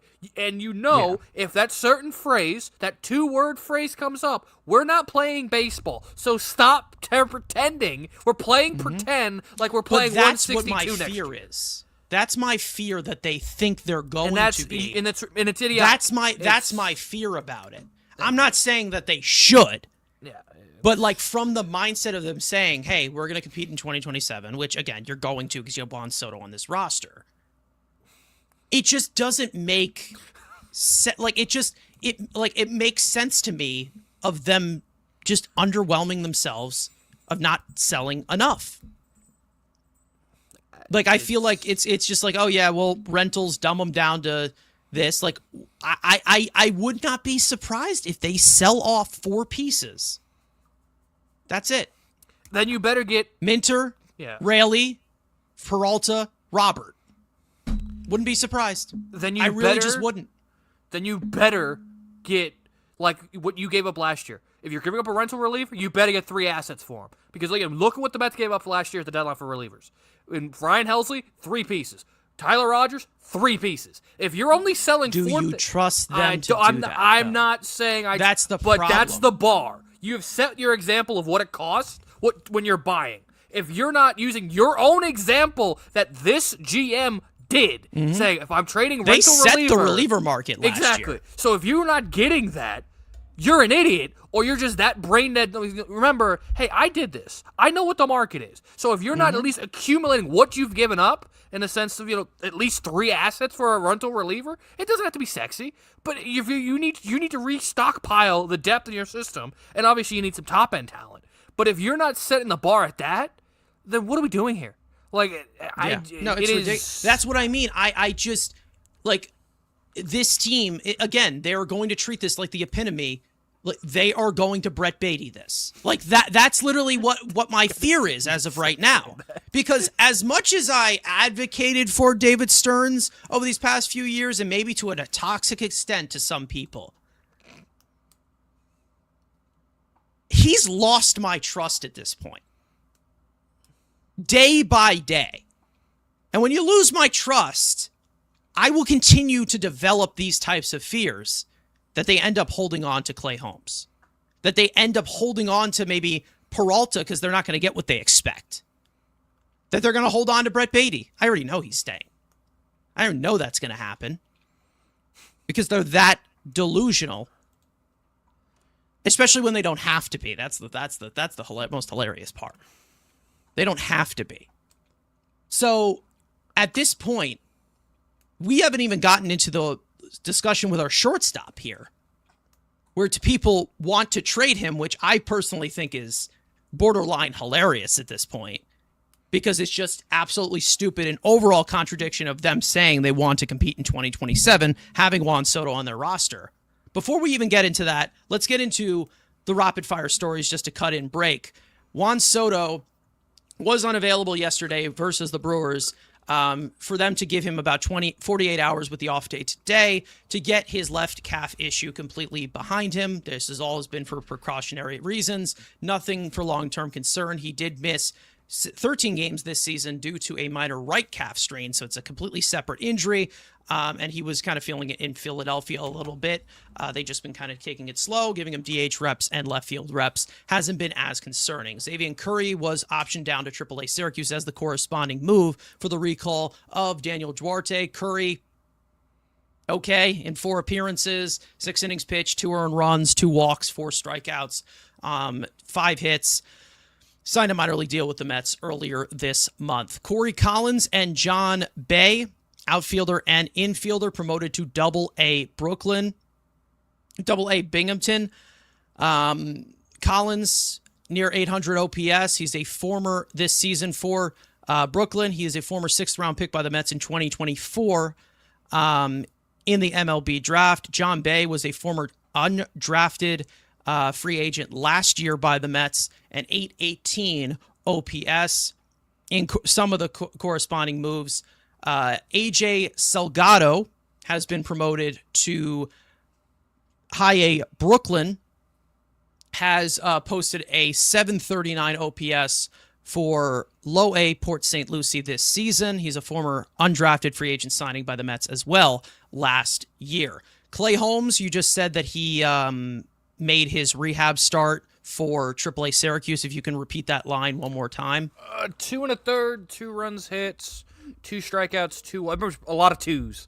There was a lot of 2s. 2 1/3. I can get so the exact it looks number like he is going to need at least one more rehab start before that activation. We'll see how that interacts with the timeline of the trade deadline. He has been silent on the IL since the middle of May due to a right fibula fracture. One sec.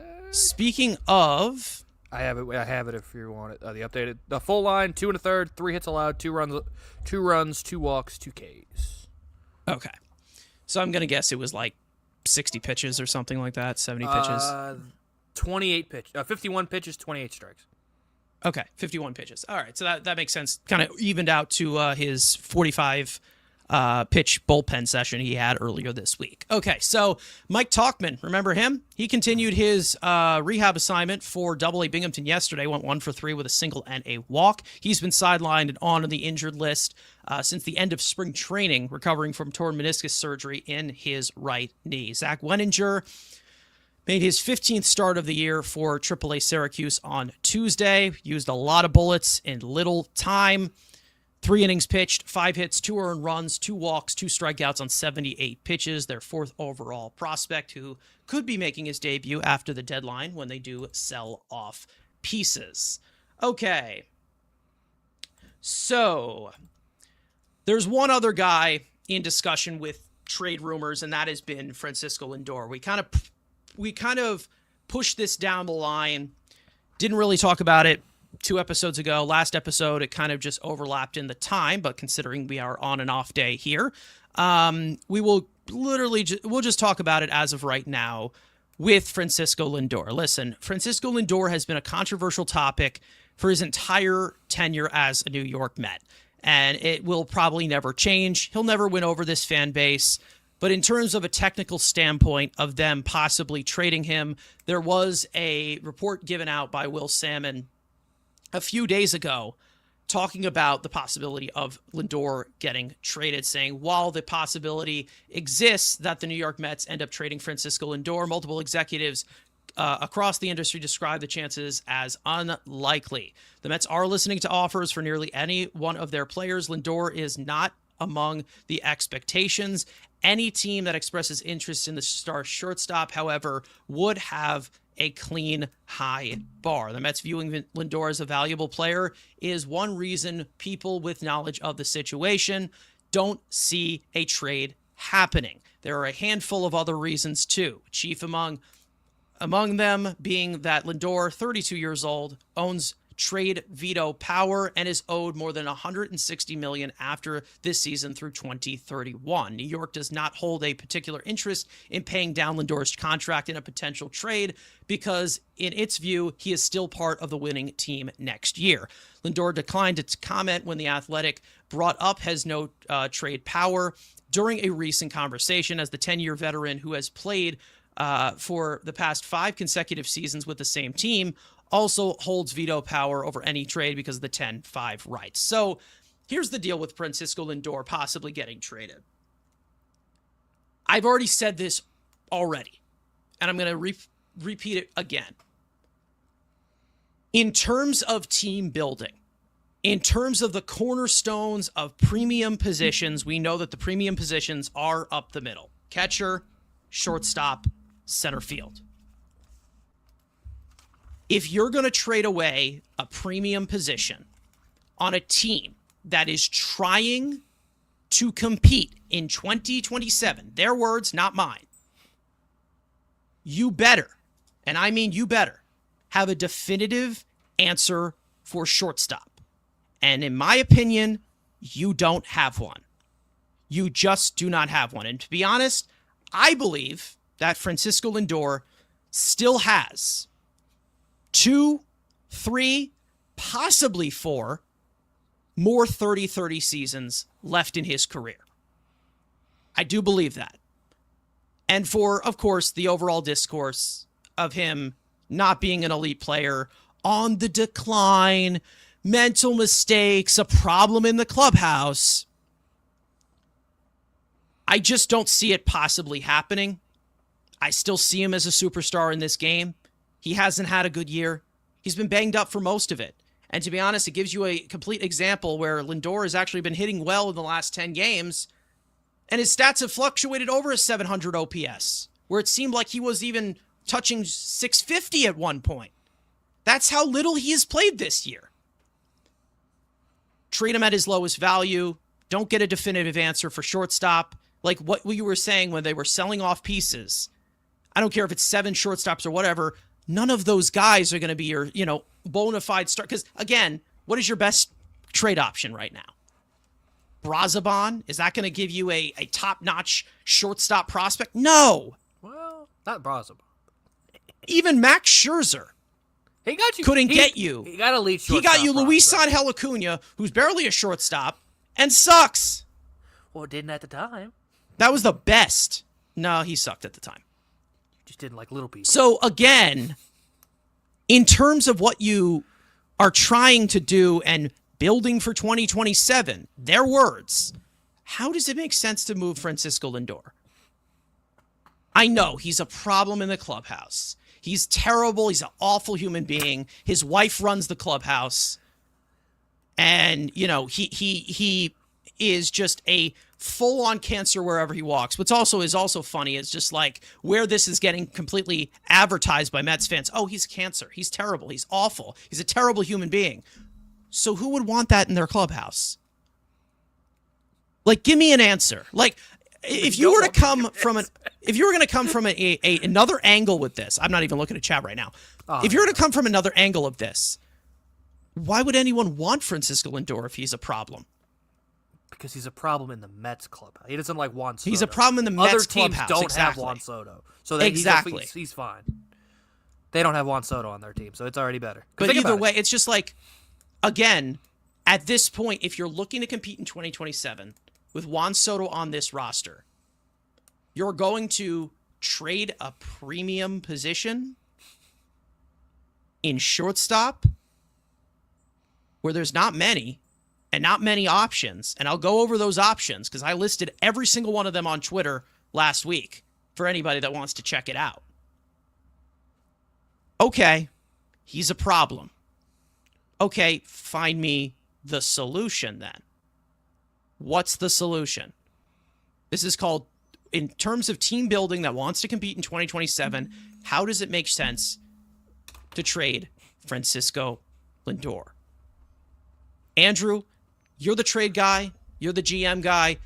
Explain to me how it makes sense if you're trying to compete next year with Juan Soto on your roster to trade Francisco Lindor at his lowest value when he's a complete clubhouse cancer. And I don't think anybody wants a clubhouse cancer. And he's declining, and he's a terrible player. And also, you know, he's also the next dictator in baseball history. How does it make sense? Please let me know how it makes sense, because to me, I don't get it.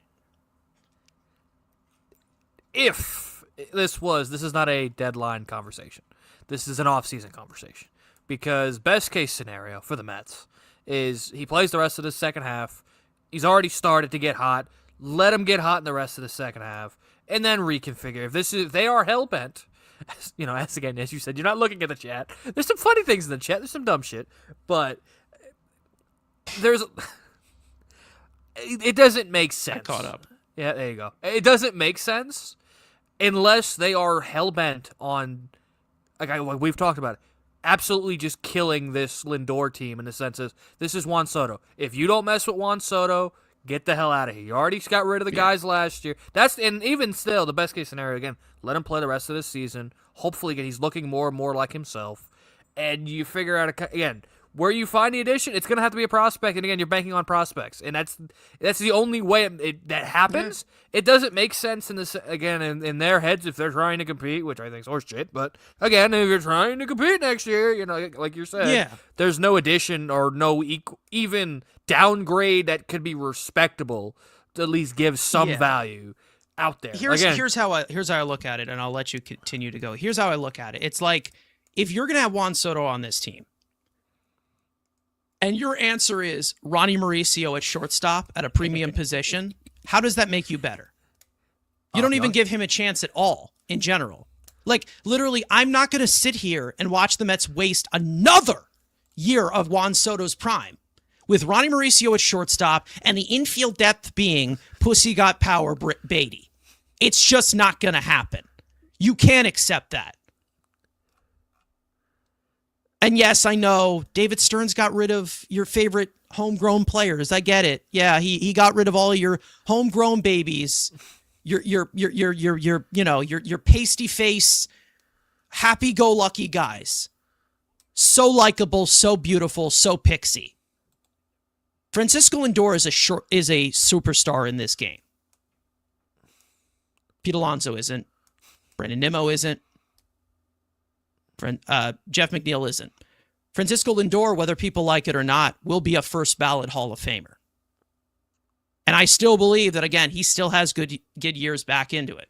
He still has good years left in him. Yeah. Also talking about it from this year, where he's had no spring training, getting a surgery on a hamate bone, an injury that affects the power of a guy's bat. Then he gets hurt again. Of course he's not going to produce the way that you don't expect him to. And that's probably one of the main reasons as to why this team is sinking, because Francisco Lindor got hurt. The way that this fan base treats him is a joke. And to be honest, I'll tell you right now, I would say it's even worse than what Beltran went through. But that's a story for another day. Again, in the offseason, if you're looking at this in a different light, to be honest, I'm just saying, like, if you're trying to compete in 2027 and you look at these options, you're going nowhere with the shortstop position. You're going nowhere with the shortstop position if you don't have Francisco Lindor as your opening day shortstop in 2027. You guys want the rundown? I'll give you the rundown. Andrew, you can finish off any thoughts you want, but I'll get into the rundown as to what I'm talking about with this being a premium position. Yeah. I guess, again, how it could make sense, and the only way that I could think about this making sense is that certain two-word phrase. And if they're not giving you any outlier of, like, giving you, which I would think if that two-word phrase comes in, you would have a 3-year window to get under it if you like for the big teams. But let's say they get stupid and they don't. That's the only way that you do this. And again, you're just making yourself worse. And again, like you said, you're not trying to compete next year. So it doesn't make sense. And you're not trading him now with his value diminished. Especially you're going to sell him on 30 cents on the dollar. This is an off-season discussion, even if this is a discussion. And like you said, this fan base is weird, and again, they glorify a fat tub of lard who does nothing, has done nothing besides that one homer. He meditates during home run derbies. He meditates during home run derbies, and he makes funny faces because he's dumber than a box of rocks. But when they're gifted a guy who has all the talent in the world, 5'2" athlete, he's a great player, superstar. It's weird again because he's a great player. He's a better player again on the planet, but he gets all the shit because, again, he makes the most money. That's just how it is. Like, if Jalen Brunson... And yes, you expect that. You do. If Jalen Brunson, again, correlate to a winner, like, if it's all in Jalen Brunson. Jalen Brunson sucks this year, the fan base is going to turn... Even if he won him a championship, you know what his fan base in New York is. So, it's psychopath gremlins that cheer for this team. And it's pathetic that, again, they are so... Well, there's ways, reasons for it. I'm not going to get into it, but it's sad that this fan base is glorified, the Stay Puft Marshmallow Man. But when you're given an actual superstar, you are ready to ship him out of here and degrade him because he's not one of our own. Exactly, he's a Clevelander. And go ask. And this is a small. I'm gonna just. We talk about the homegrown shit. Yeah, how many homegrown Dodgers do they have? Do the Dodgers fans cry about Shohei Ohtani's not homegrown. Freddie wasn't homegrown. Teoscar wasn't homegrown. No, but we act like we're a small market. Again, Cleveland. I'm not trying to go the same route. Yeah. I'm not trying to go the same route because, again, I would seem like a hypocrite in this way because of when I'm talking about, when people go like, oh, McNeil and this, he has more home runs than this guy, and McNeil has a batting title, and he's been good for... Like, I'm not trying to say what that is, but the main reason as to why I'm saying this is, again, you know me. I'm not someone who looks at pretty much anybody as untouchable. Once DeGrom left, I was like, you know what? Fuck it. Anyone can go, right? At this point, I'm always looking to see how this team can get better, but how does it get better with Francisco Lindor off this team? What is it, just the morale? The vibes, because everyone thinks he's a cancer. Everyone thinks. They don't know. They've never been in the locker room. And to be honest, with how some of you, in terms of how people act on social media and their terms of average intelligence, they never find a way to get into that locker room. It's such a joke to me. I'm talking about this in technical terms. If you have a definitive answer for Francisco Lindor leaving at shortstop, go ahead, Be my guest and trade him. Go ahead and trade him.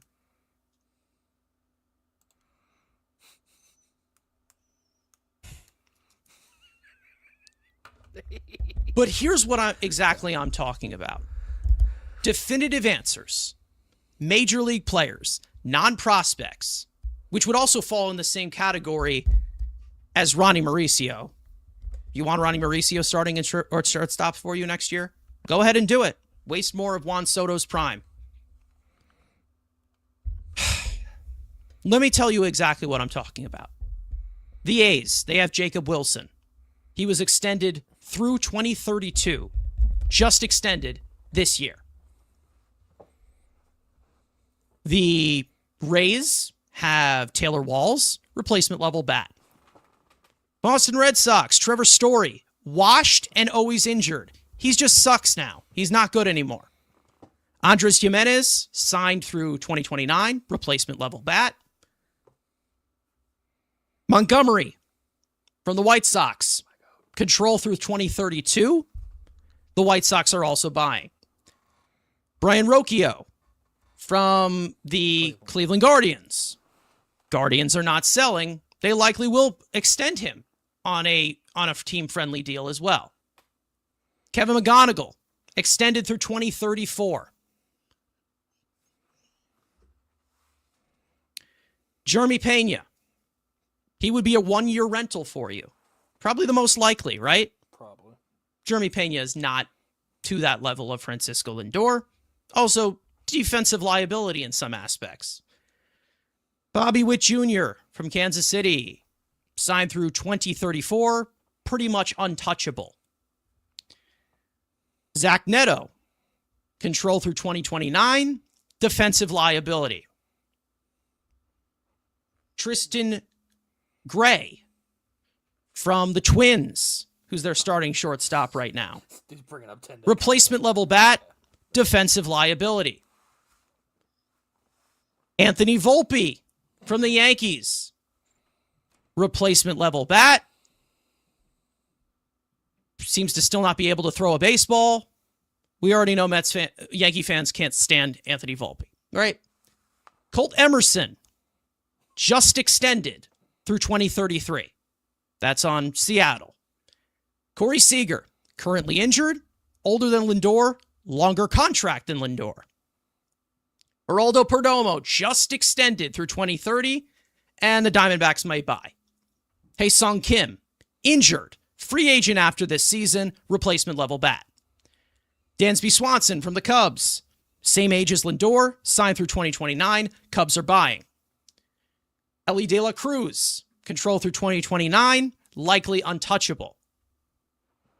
Ezekiel Tovar from Colorado, replacement level bat in Colorado, signed through 2030. Mookie Betts for the Dodgers. Dodgers are not selling, obviously. One of the best teams in baseball. Older than Lindor, declining, and banged up. Otto Lopez, control through 2029. Marlins are likely buying. You have the division tax. Milwaukee, Cooper Pratt, just extended through 2033. Brewers are buying. Trey Turner from the Phillies, worse contract than Lindor, older than Lindor, division tax, Phillies aren't selling. Connor Griffin from the Pittsburgh Pirates, just extended through year 2034. Xander Bogaerts from San Diego, worse contract than Lindor, older than Lindor, declining bat and glove. Willy Adames, signed through 2031, struggling bat, defensive liability. Mason Wynn, control through 2029. Cardinals either are buying or staying put. Abrams. C.J. Abrams from the Nationals. Division tax. And the Nationals may buy at the deadline. The UFAs. You've got J.P. Crawford. You got Hae-Sung Kim, Mauricio Dubon, Isaiah Kiner-Falefa, Miguel Rojas. That'd be good, right? Jorge Mateo, Ahmed Rosario, reunite with him. Your internal options, you've got Ronnie Mauricio, right? You've got, maybe Brett Beatty can play a little bit of shortstop because he pretty much can play anywhere, right?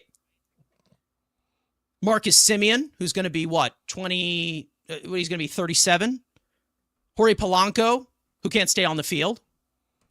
Bo Bichette, right? Who's statistically one of the worst defensive shortstops in all of baseball.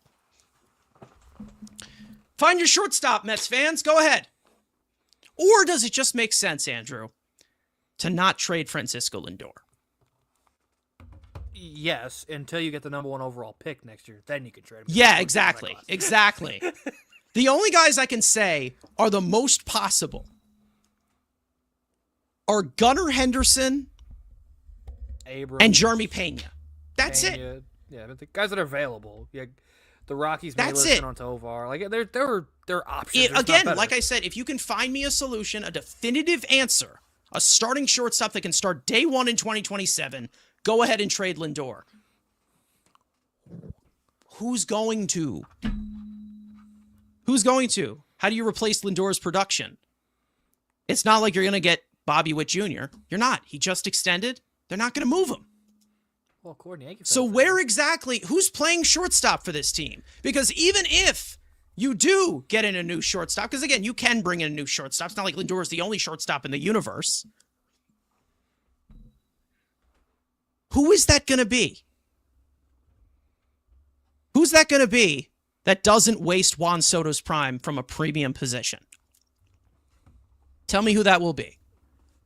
Ha-Sung Kim. All right, cool. That'll be your shortstop. Awesome.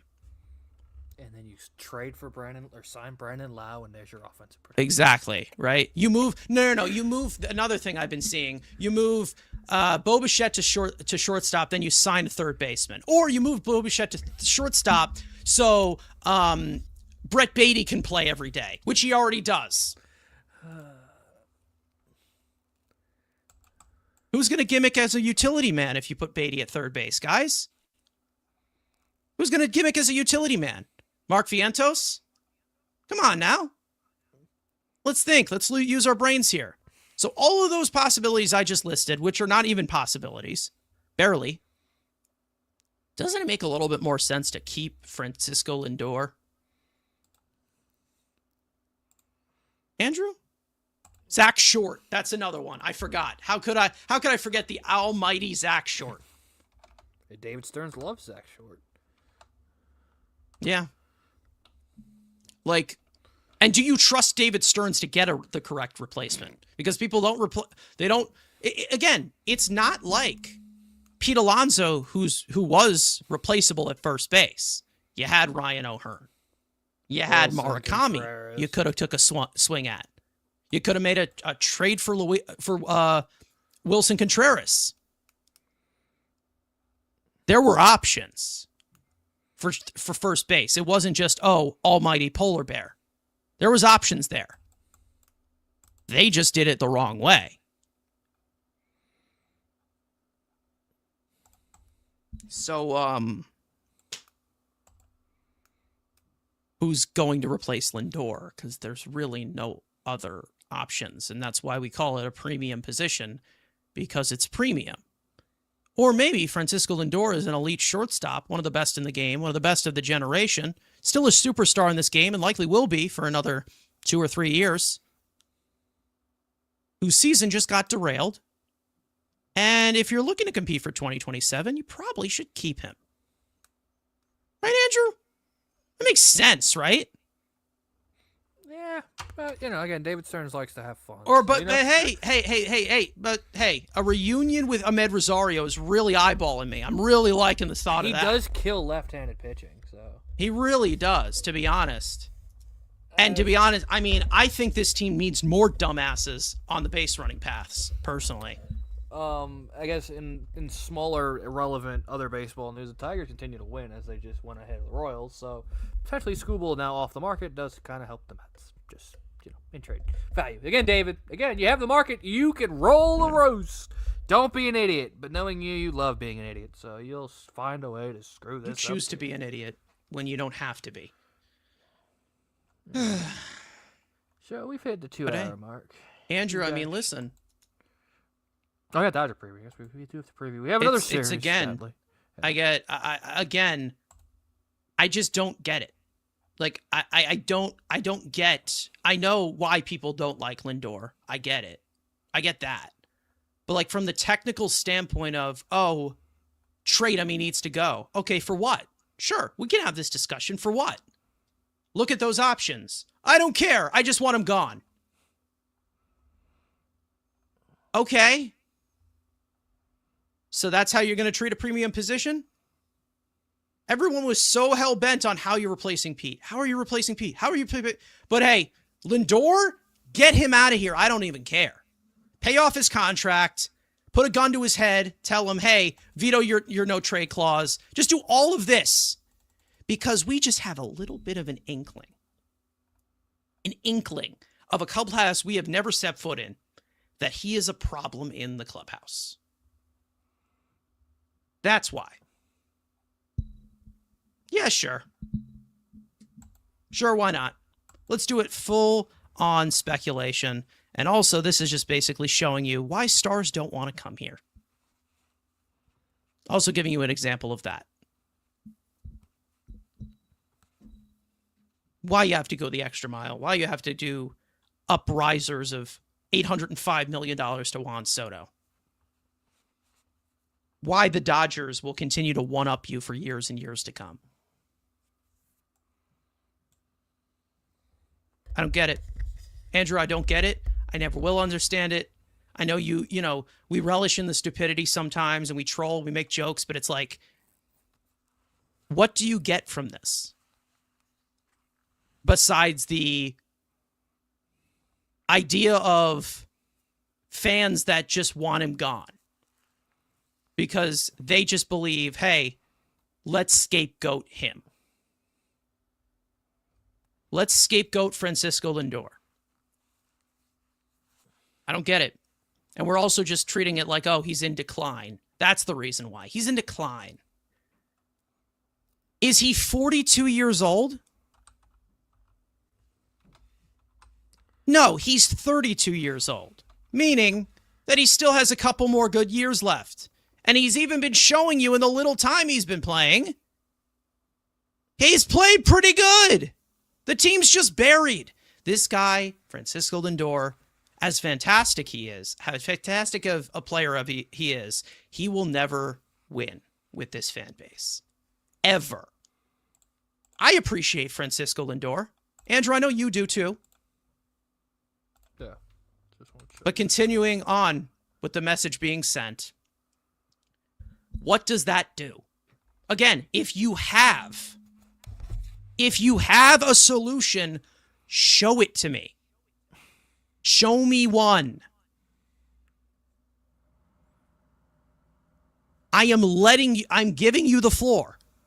But the solution is no, get rid of him, he's a communist. Great reasoning. That's fantastic reasoning. And to be honest, political beliefs, in my opinion, Andrew, is the perfect way to run a baseball team. I wonder if the Dodgers ever deal with stuff like this. They probably do every single day, right? Well, or no, they just go out there on the field and win.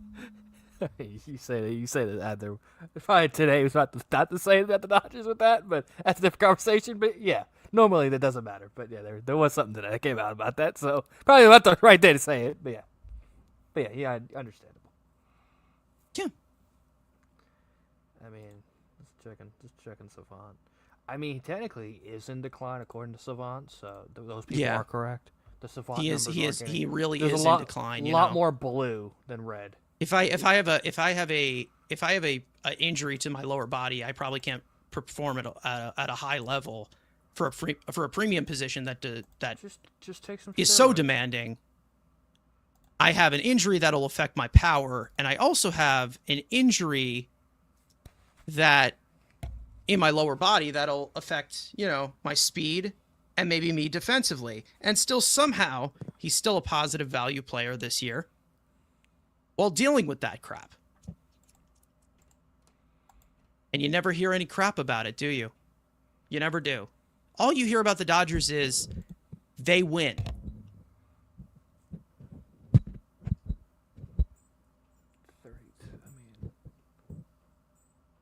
fucking joke, man. It's a joke. He hasn't even had 200 plate appearances this year. And you expect him to perform under shape up or shape out? Like, just, it's ridiculous. How can I even say so? I mean, listen, he's had 6 home runs over 42 games. That's 21 homer pace. So below the 30 mark. And I'm sure it'll probably be lower in the stolen base category. Makes sense. But it seems like he's starting to heal. He's playing well. Doesn't really matter. The team's awful. But how are you getting better? How are you getting better by getting rid of Francisco Lindor? You could have got better by getting rid of Nimmo and Alonso. And to be honest, I think the outfielder got better because the outfield is the biggest highlight of this team. You could have got better and a better team, better depth in the lineup, but they chose to go a different route. It didn't work. But how are you replacing, like I said, a premium position? I can go the same for even somebody that drives me nuts in Francisco Alvarez in catcher, up the middle. What are you replacing Francisco Alvarez with?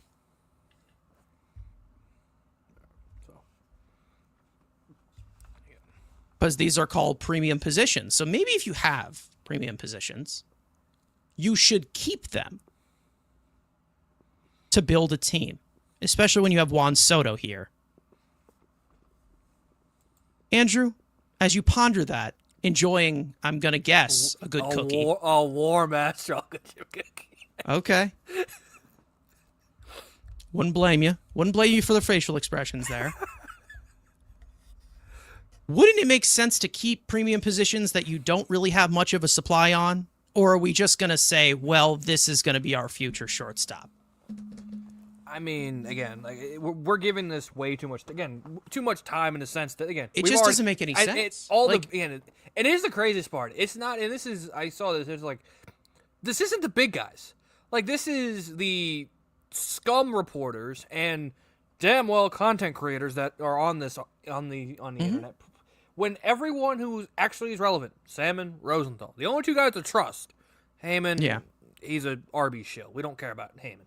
Unless it's Boris Klein's, but apparently he's a Yankee cuck. Have you heard this? On the Twitter sphere, like, and this is just it's engagement. Like, again, it's all engagement, and then there was 2 things that, if one thing he could have done to kill this, and then 2, what the Mets did to light this whole thing on fire when they put out that 5-player list. Who's not on it?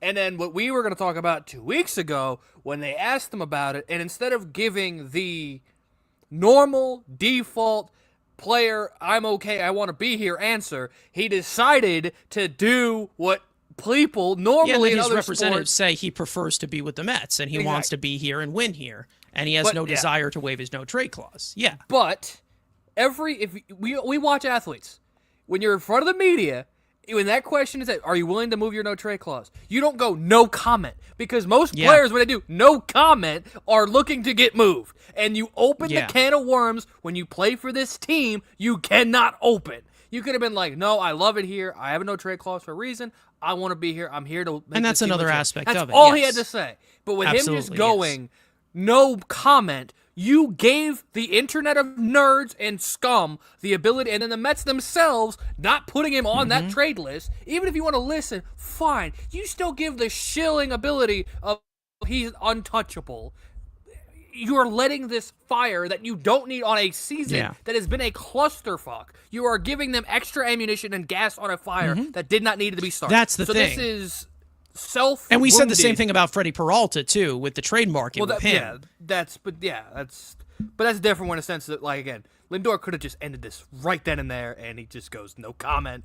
And we know, if we watch sports, when players say that, you give ammo to people who have agendas, and this is all agenda-based, you give them the opportunity. Yeah, and again, listen, the catcher position, like, again, I'm not defending that Alvarez should be here, but what I'm just saying is that there's not many options at catcher to where you're like, oh, yeah.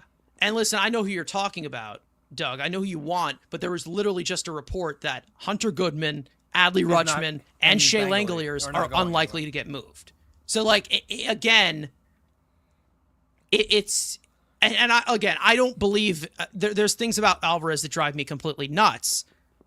We know that Alvarez, again, catching different aspect of development, a lot different. Some of these guys come into their own closer to their 30s than their 20s. Alvarez is 24 years old. He still has a lot to learn. And to be honest, again, I'm not putting the stamp on him, but I'm just saying the catching position, all the good catchers are held on by teams. So, again, I don't know. Like, who Ryan Jeffers, is that, like, that's it? But the Mets aren't going to just sit here and buy. They're going to stick with Alvarez. And then they also like Luis Torrens. So again, they're going to listen on that. But again, I don't know. It doesn't really make sense to me in the direction that you're possibly going. And this is more of the discussion of like, oh, we're having baseball in 2027, because that's another factor. But like, you know, I don't see where trading Francisco Lindor puts you in a better direction going forward. If there is a solution, let me know. If there's some shortstop I didn't list off there, let me know. But there isn't. Because if you're going to give me a prospect, like who's the best shortstop prospect in the... Franklin Urias from the Red Sox. Okay. No, Jesus Mate. What the fuck am I talking about? Jesus Mate. Jesus Mate. What the fuck am I talking about? You're going to tell me that's it? That's your answer? I mean... He's a good player. He could be a good player. If Milwaukee's putting him on the table, Lindor, go enjoy Milwaukee. But that's not realistic. But yeah. Let's just say that. We're going to say, oh, yeah, a prospect's going to do it. A prospect is going to do it. But everybody else complains of like, oh, we have, a mind of a prospect replacing Nimmo. Or a prospect replacing Alonso. No, that can't happen.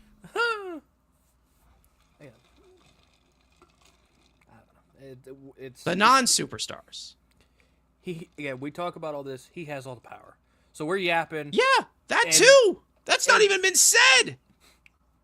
Again, it's not happening. So we're wasting. We wasted 35 minutes talking about something that is not happening. At least not happening. In 2 weeks. When Let's talk about something that is happening. How about that? Yeah. That being the upcoming series against the Dodgers, which will likely knock you into 20 games under 500. Yeah. But hey, we're here to watch. We're not even going to really preview it. We're just going to say the matchups, because not only are we running out of time, this team is terrible, right? This team's not good. There's nothing really to say in preview, and this Dodgers team is likely going to kick their ass. Game 104, game one of this series. Sean Manaea will start the series opener. He'll face the hard-throwing 24-year-old right-hander Roki Sasaki. First pitch is tomorrow night at 7:10 p.m. Eastern Time on Pix 11. Game 2, Noel McLean will get the start. He will face the defending World Series MVP, Yoshinobu Yamamoto, one of the best pitchers in all of baseball. First pitch is Saturday night at 7:15 p.m. Eastern Time on Fox. And Game 3, Freddie Peralta will start the series finale, which maybe could be his final start as a New York Met. We don't know. He'll face the 26-year-old right-hander Emmett Sheehan. First pitch is Sunday afternoon at 1:40 p.m. Eastern Time on SNY. This Dodgers team is really good. They're probably going to sweep us. There's your preview, everybody. But I mean, listen, you say this, but we do play the Dodgers well. Hypothetically, we do play the Dodgers always well. So even if we suck, we always play the Dodgers. That's really gonna. That's really gonna. We almost beat the Brewers. We almost won a series against the Brewers. Anything is possible. Yeah, exactly, man. And hey, The Dodgers just beat the Phillies, obviously playing in Philadelphia. Which what an easy way travel wise to come out of the All-Star break. New York, Philly, New York. I mean, they're two good teams in the Mets. But yeah, I mean, Philly, Milwaukee, New York is our exactly. Move. But yeah. again, you could stay at the same hotel. We're playing the 3 teams we played in the playoffs. Exactly. 2 the years Dodgers ago did not play well, and I get the difference. The Phillies have Zach Wheeler, and they had Christopher Sanchez, Zach Wheeler pitching. We don't have that, but again, it's the Dodgers. And they're gonna do inappropriate things. And here's another thing, just to have more fun. Take a guess who's coming off the injured list, most likely on Friday. Edwin Diaz. The trumpets will sound. Do you think they'll give him the trumpets? No, they didn't give DeGrom Simple Man. If they give Diaz the trumpets without giving DeGrom Simple Man, I'm going to throw it. I'm going to find David Stearns, and he's going in a box. No, we didn't. He gets his video package. Will Smith is hurt. Will Smith is hurt, yes. Dalton Rushing Will Smith is hurt. Yeah. Glasnow's hurt. Surprise. Blake Snell's been out all year. Yeah. He'll be back next week, though. Gavin Stone's out. They have a lot of relievers on the injured list like they usually do, and it doesn't really seem to affect them because they're the Dodgers. And anything that happens will go their way. And Joe Davis on the call on Saturday, which is great. Yeah, Joe Davis on the call. So make sure to tune in here. That's where I just wanted to go. Make sure to tune in tomorrow, Saturday, Sunday afternoon for watch-along coverage of the Mets versus Dodgers series, hosted by the newest members of Mets Weekly, Evan and Matt. First pitch, 10 minutes before 7 o'clock Eastern Time tomorrow, 7:05 Eastern Time on Saturday, and 1:30 p.m. Eastern Time on Sunday, barring any delay that is needed for live play-by-play commentary, banter, out-of-pocket jokes, and some special guests along the way. It all starts at 7 p.m. tomorrow Eastern Time, 10 minutes before first pitch. We hope to see you guys there, and hopefully we're able to make all 3 of them because the scheduling has been a little bit crazy for all of us. Holmes's numbers on his pitches are out. If you care, Moreno put out the stuff. It looks pretty. It looks identical. Stuff look at least from his average. His stuff looks good. So on Clay Holmes. All right, cool, awesome. One last thing I want to say. Did you know that former Met Jose Iglesias later this month, or next month, on August 27th, will be making his Broadway debut in New York City? Sure. He will be playing the role of the narrator in the Buena Vista Social Club, a Tony Award-winning show featuring music recorded by a musical ensemble. So he will be beginning, but he's going on Broadway. So he's still in New York. So maybe he'll be here to rally around this team in September, and we'll get back into the playoff race. What do you think, Andrew? He's still here. He's still here. So maybe we can bring him in here, and everything will be fixed, right? I mean, it worked. You brought JD Martinez in the GM's position. So, yeah. Again, we'll be here for watch-alongs as well. No comment about that? No comment. I thought you had a big essay you were going to prepare. Okay. The dude is living off, again, as anyone would, living off that past glory. We'll be here for watch-alongs. Also, we sent out memberships, so there you hit the subscribe button. There's a button next to you. If you want all our stupid AI songs, we have 2 playlists on 2 levels. You get the PG version and you get the PG-13 version for $2.99 and $5.99. Correct? What's the $4.99 and $9.99? It's $6.99 for the standard, and then $12.99 for the premium. So we have not had a member yet, so if you want to be the first one, there you go. You get some cool emotes, and obviously we'll put some extra content. We'll put some extra content there, as well as getting priority in live call-ins, and we do call-ins in the off season or back half of the season. So again, if you are new, and we have a lot of very good subscribers, maybe think about joining. And obviously we've had requests for the songs. You get to see the songs. You have your opportunity to enjoy our creations that we have made. Okay. But yeah. Some of them we can't put on there. Some of them are just stupid, but at all. And we're insane. So again, be here for watch-alongs. We'll have some chaos, and then obviously it's all leading to Deadline Day, which is for us is a holiday and is a yearly occurrence. And we have some approvals. We'll have more coming, and probably the dumbest, best stream we have all year is always the deadline. So having a bunch of other fellow Met content creators, but also, hey, David Stearns, let's move the market a little bit here, because if you start taking some pieces off the board, it raises the demand. Well, they said for they're going to spread it out. They're not going to do it throughout, but they haven't done anything yet. I mean, they have sold off one piece to the Cubs. And that was just an emergency. Got a standing ovation yesterday. Did you see that? Yeah. David Peterson, fantastic outing we saw from him. And you didn't put it in rapid fire stories. The prospect that is somehow top 15 in our system is doing rehab today. He did his first rehab assignment. So. Cole Mathis. Cole Mathis is rehabbing today, getting back. I usually don't do the minor league rehabs. Probably going to be in A+ ball or AA. I don't know where they're going to. Probably, yeah. It looks like he's getting assigned to High A Brooklyn. High A Brooklyn. So, I knew it was some a high A or AA. So that makes sense. But we'll see. And also, one last thing: don't stub your toe, because I did that today, and it hurt. Anyways. Thank you guys so much for watching. We hope you guys enjoyed the conversation. If you guys are listening or watching on playback, you want to join the conversation live in the future, make sure to subscribe to the Mets Weekly YouTube channel. Turn on those post notifications to know when we go live. This is a little bit longer than we have usually gone because it is an off day, but make sure to follow Mets Weekly on X and on TikTok. Follow all of us individually. The links are in the description. Let's go, Mets. 10 days to the deadline. And as it all winds down, we will see you guys next time.